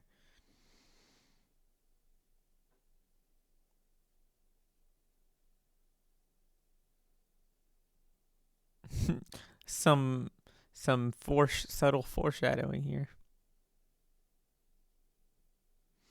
And a reference to her not following that weird capitalization. That's cool. Okay, so there's Janitor. I'm not going to play Janitor. I don't need the money. Okay, so let's see. Gamer Fortress. I've heard all about it, but I've... Oh, no, did it not... Oh, no, why is it not here? Where's Gamer Fortress? Ah, there it is. Okay, I just had to refresh.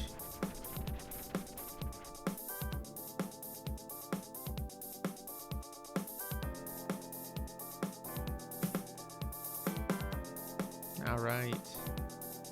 The people asked, and Gamers Only has been revived and upgraded to Gamer Fortress.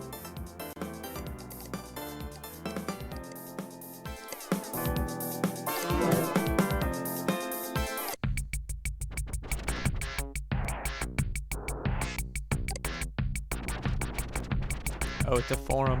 This is fun. Rules. No user under 14. No self-promotion. No banned. Copyrighted content. Ron Pulp Pulaski. He made this. That link doesn't work. We'll find him eventually.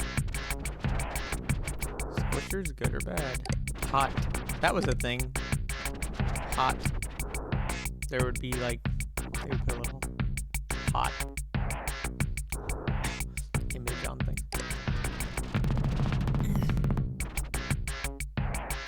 I'd like to know if this game is even worth buying. Everything has a shadow. Very fancy. It's a lot more depth than the advertising might show. It gets way too hard at the end. I was supposed to beat the final boss with a level 34 squisher. It's ridiculous. Re-renting the game should be pretty fun. Gray's Bowling. That's fun.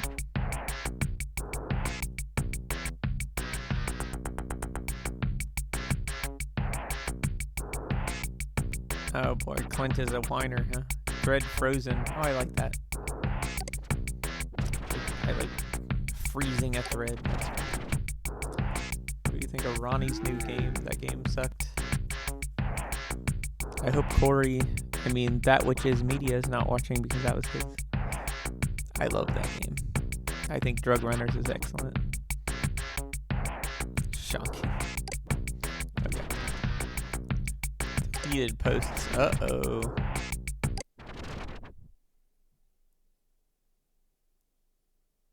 Aw, man, I want to see Blood and Guts. Oh, well. It got deleted, you guys. Can't see it. A nice Squish Kid 2000 is just a kid looking for sparklies. All right. We've got an archive. And this ties into the observers page.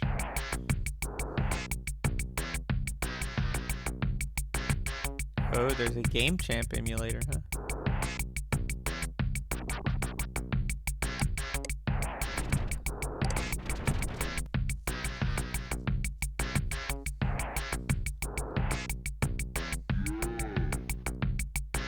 Cheat sheet. That's cool that cheat sheet is back. That's a deep cut a little bit.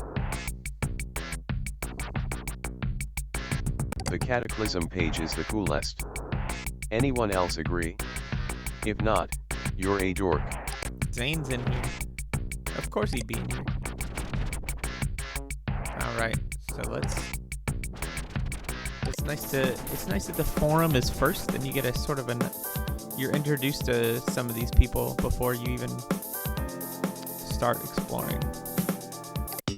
So what I'm playing right now is a mod. It's quite good. So this is Monarch Magazine. All about Game Champ, coming soon to stores. It's pretty accurate one of those.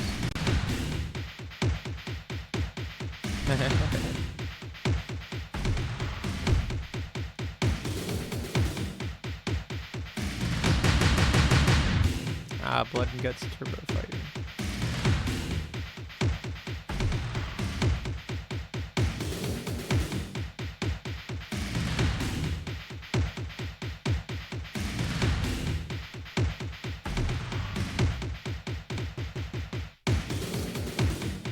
Has anyone found one of these in the wild? It's hard to track one of these down nowadays.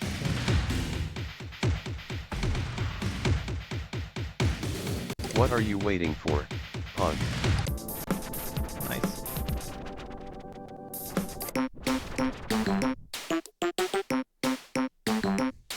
Oh, all kinds of new music I haven't heard. This is very Switch 2.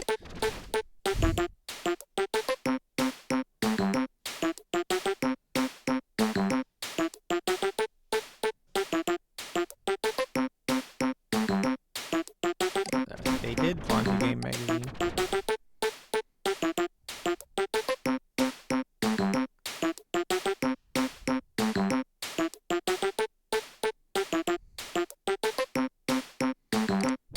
Is Blood and Guts Mortal Kombat?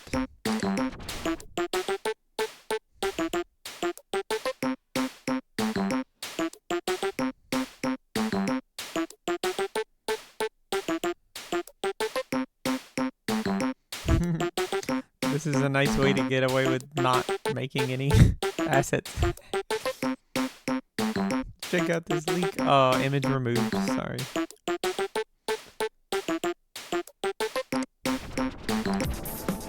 All right.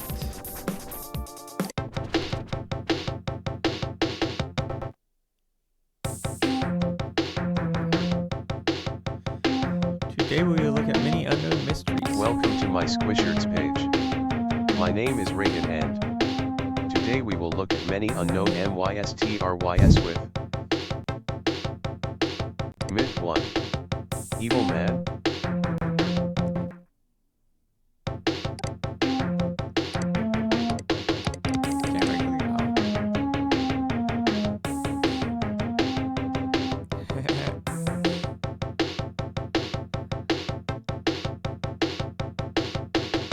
All pictures from somebody on Chit Chat. I don't own a Game Champ, so I can't find out if these are real.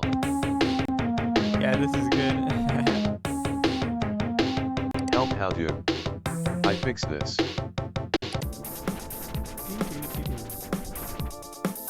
How long ago did you make this?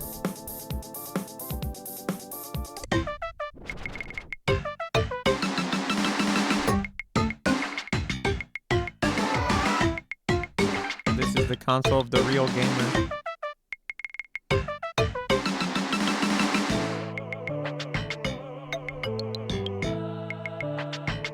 To anyone that's been paying attention, the clash of the consoles is already over. The Jagi generation has barely made it into Western markets and their sales are already topping the game champs, and, to anyone that's been paying attention. Okay, I'm sorry.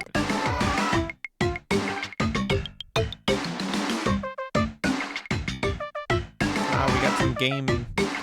Patio Possum, RPG platformer.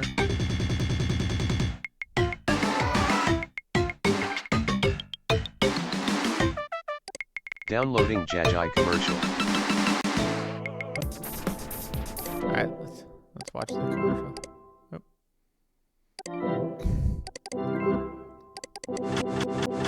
Grab the all-new Yogi generation. The Yogi. powerhouse of gaming. This is cool. 16 bytes of processing power. Games for the best.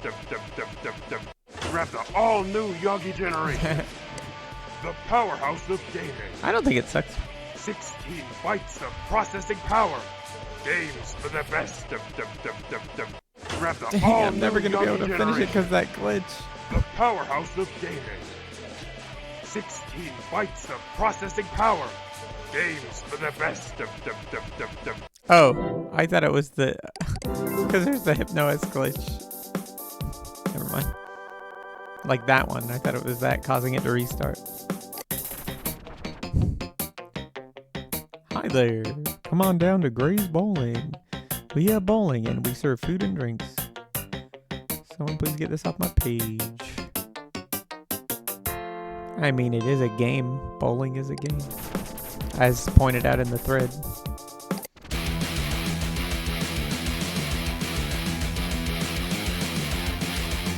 I played Blood and Guts Turbo Fighter.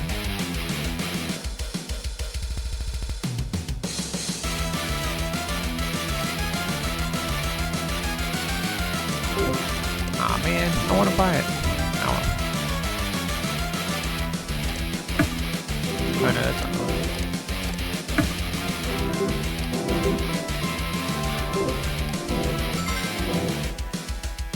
Yeah, he did this song.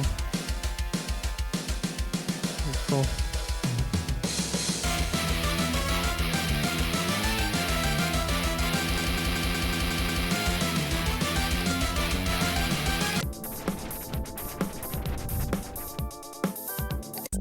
Homemade Central. It was like indie games, I guess. I like that they called it homemade.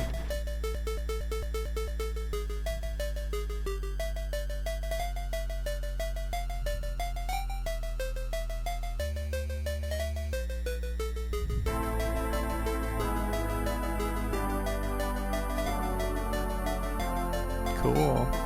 I played.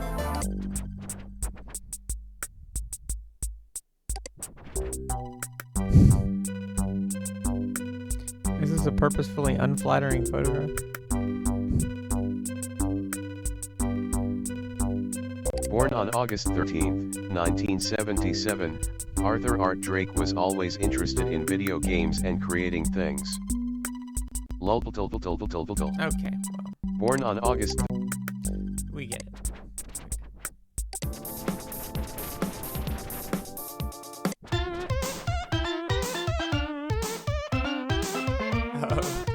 It's a game, a competitive record-holding gamer. Downloading DRZ speedrun.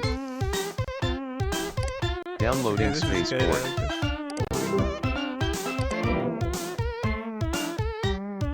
Let's see here.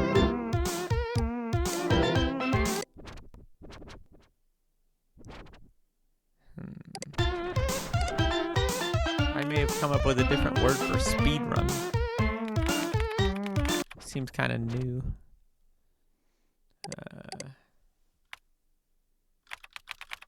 No, that's gonna get 100. Let's see here.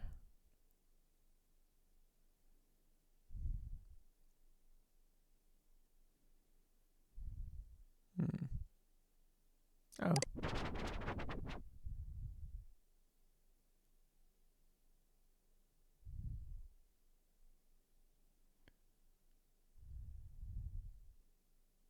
I thought this said human feces.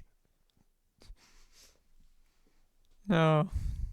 I'm tired, sorry. And that's just how my brain works. This was really good. This was really good. Here, hold on, let me I'll have to do another stream in between. Maybe next Saturday I'll do a little stream and continue this. But I'm really tired. I gotta go to bed.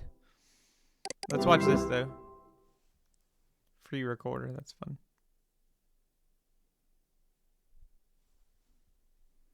Can't hear it, which is a nice touch.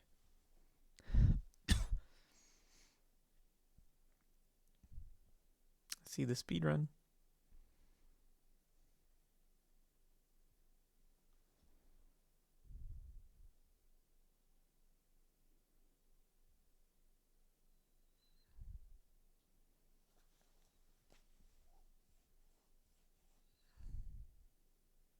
What?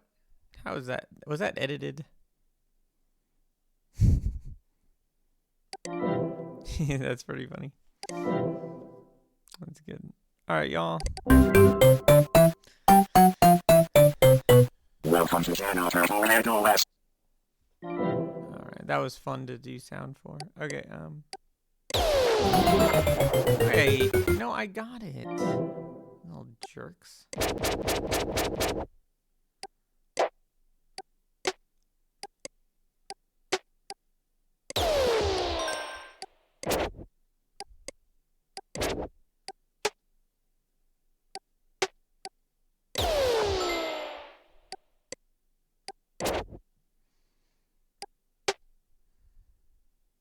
Nope. Get. I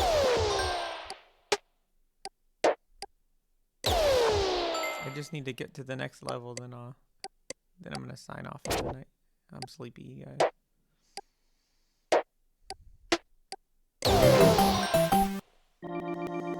I'm a sanitation scrub. All right. Then. All right, everyone. I enjoyed looking through these mods. I'll continue them maybe next Saturday. But yeah, I know that the bulk of this was probably, like, if you don't know, if you're not like somebody who likes computer stuff a lot, like maybe it was a little dry, but I think it's pretty cool to have so much beneath, so much underpinning everything. Yeah, and the stuff like the music and video, I really don't want to show anyone. So I think we'll just keep making fake pages. Next time maybe we could have, if anyone wants to jump on the horn, and we could just like kick ideas. Okay. It's funny that it plays while the screensaver's on. Okay. I don't know. But it might be fun to maybe we'll continue well, now we have this page here with the fritter wibbits, which I think is promising. I think we might continue the ladder guy though, the ladder enthusiast, because I really want to get back to the ladder enthusiast. So I'm gonna dig that back up, and I'm also gonna collect the stuff posted in our chat and make sure everyone is correctly attributed. Like I know whose name is connected to what, so I can credit people if we use stuff. But whatever the case, I think it would be fun to continue the ladder enthusiast. I think that had a lot of potential. I even put Hugh Hardware or whatever this brand name is. I'm thinking it's like a superhero name. Like, I'm Hugh Hardware, and he's like flexing, holding hammers or whatever. So that, I think I'm going to make Hugh Hardware like a brand, and who knows? Maybe this guy uploads sleep casts of himself reviewing ladders. Somehow. Maybe I can find someone who actually knows a lot about ladders to like talk about them. But then you have to find someone who both knows a lot about ladders and would understand the tone of this game and that they shouldn't just make jokes. I don't know. That would be weird. Okay. Anyway. Okay.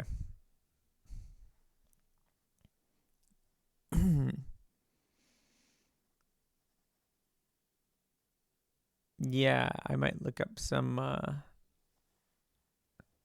toys too. That was a good idea, the cereal box toy website. I think they're pro step ladder. I think they don't like ramps. I think maybe they would say ladders can be accessible too. And like maybe there's some kind of funky ladder that you can roll up with a wheelchair somehow. I think this person would just doesn't like ramps.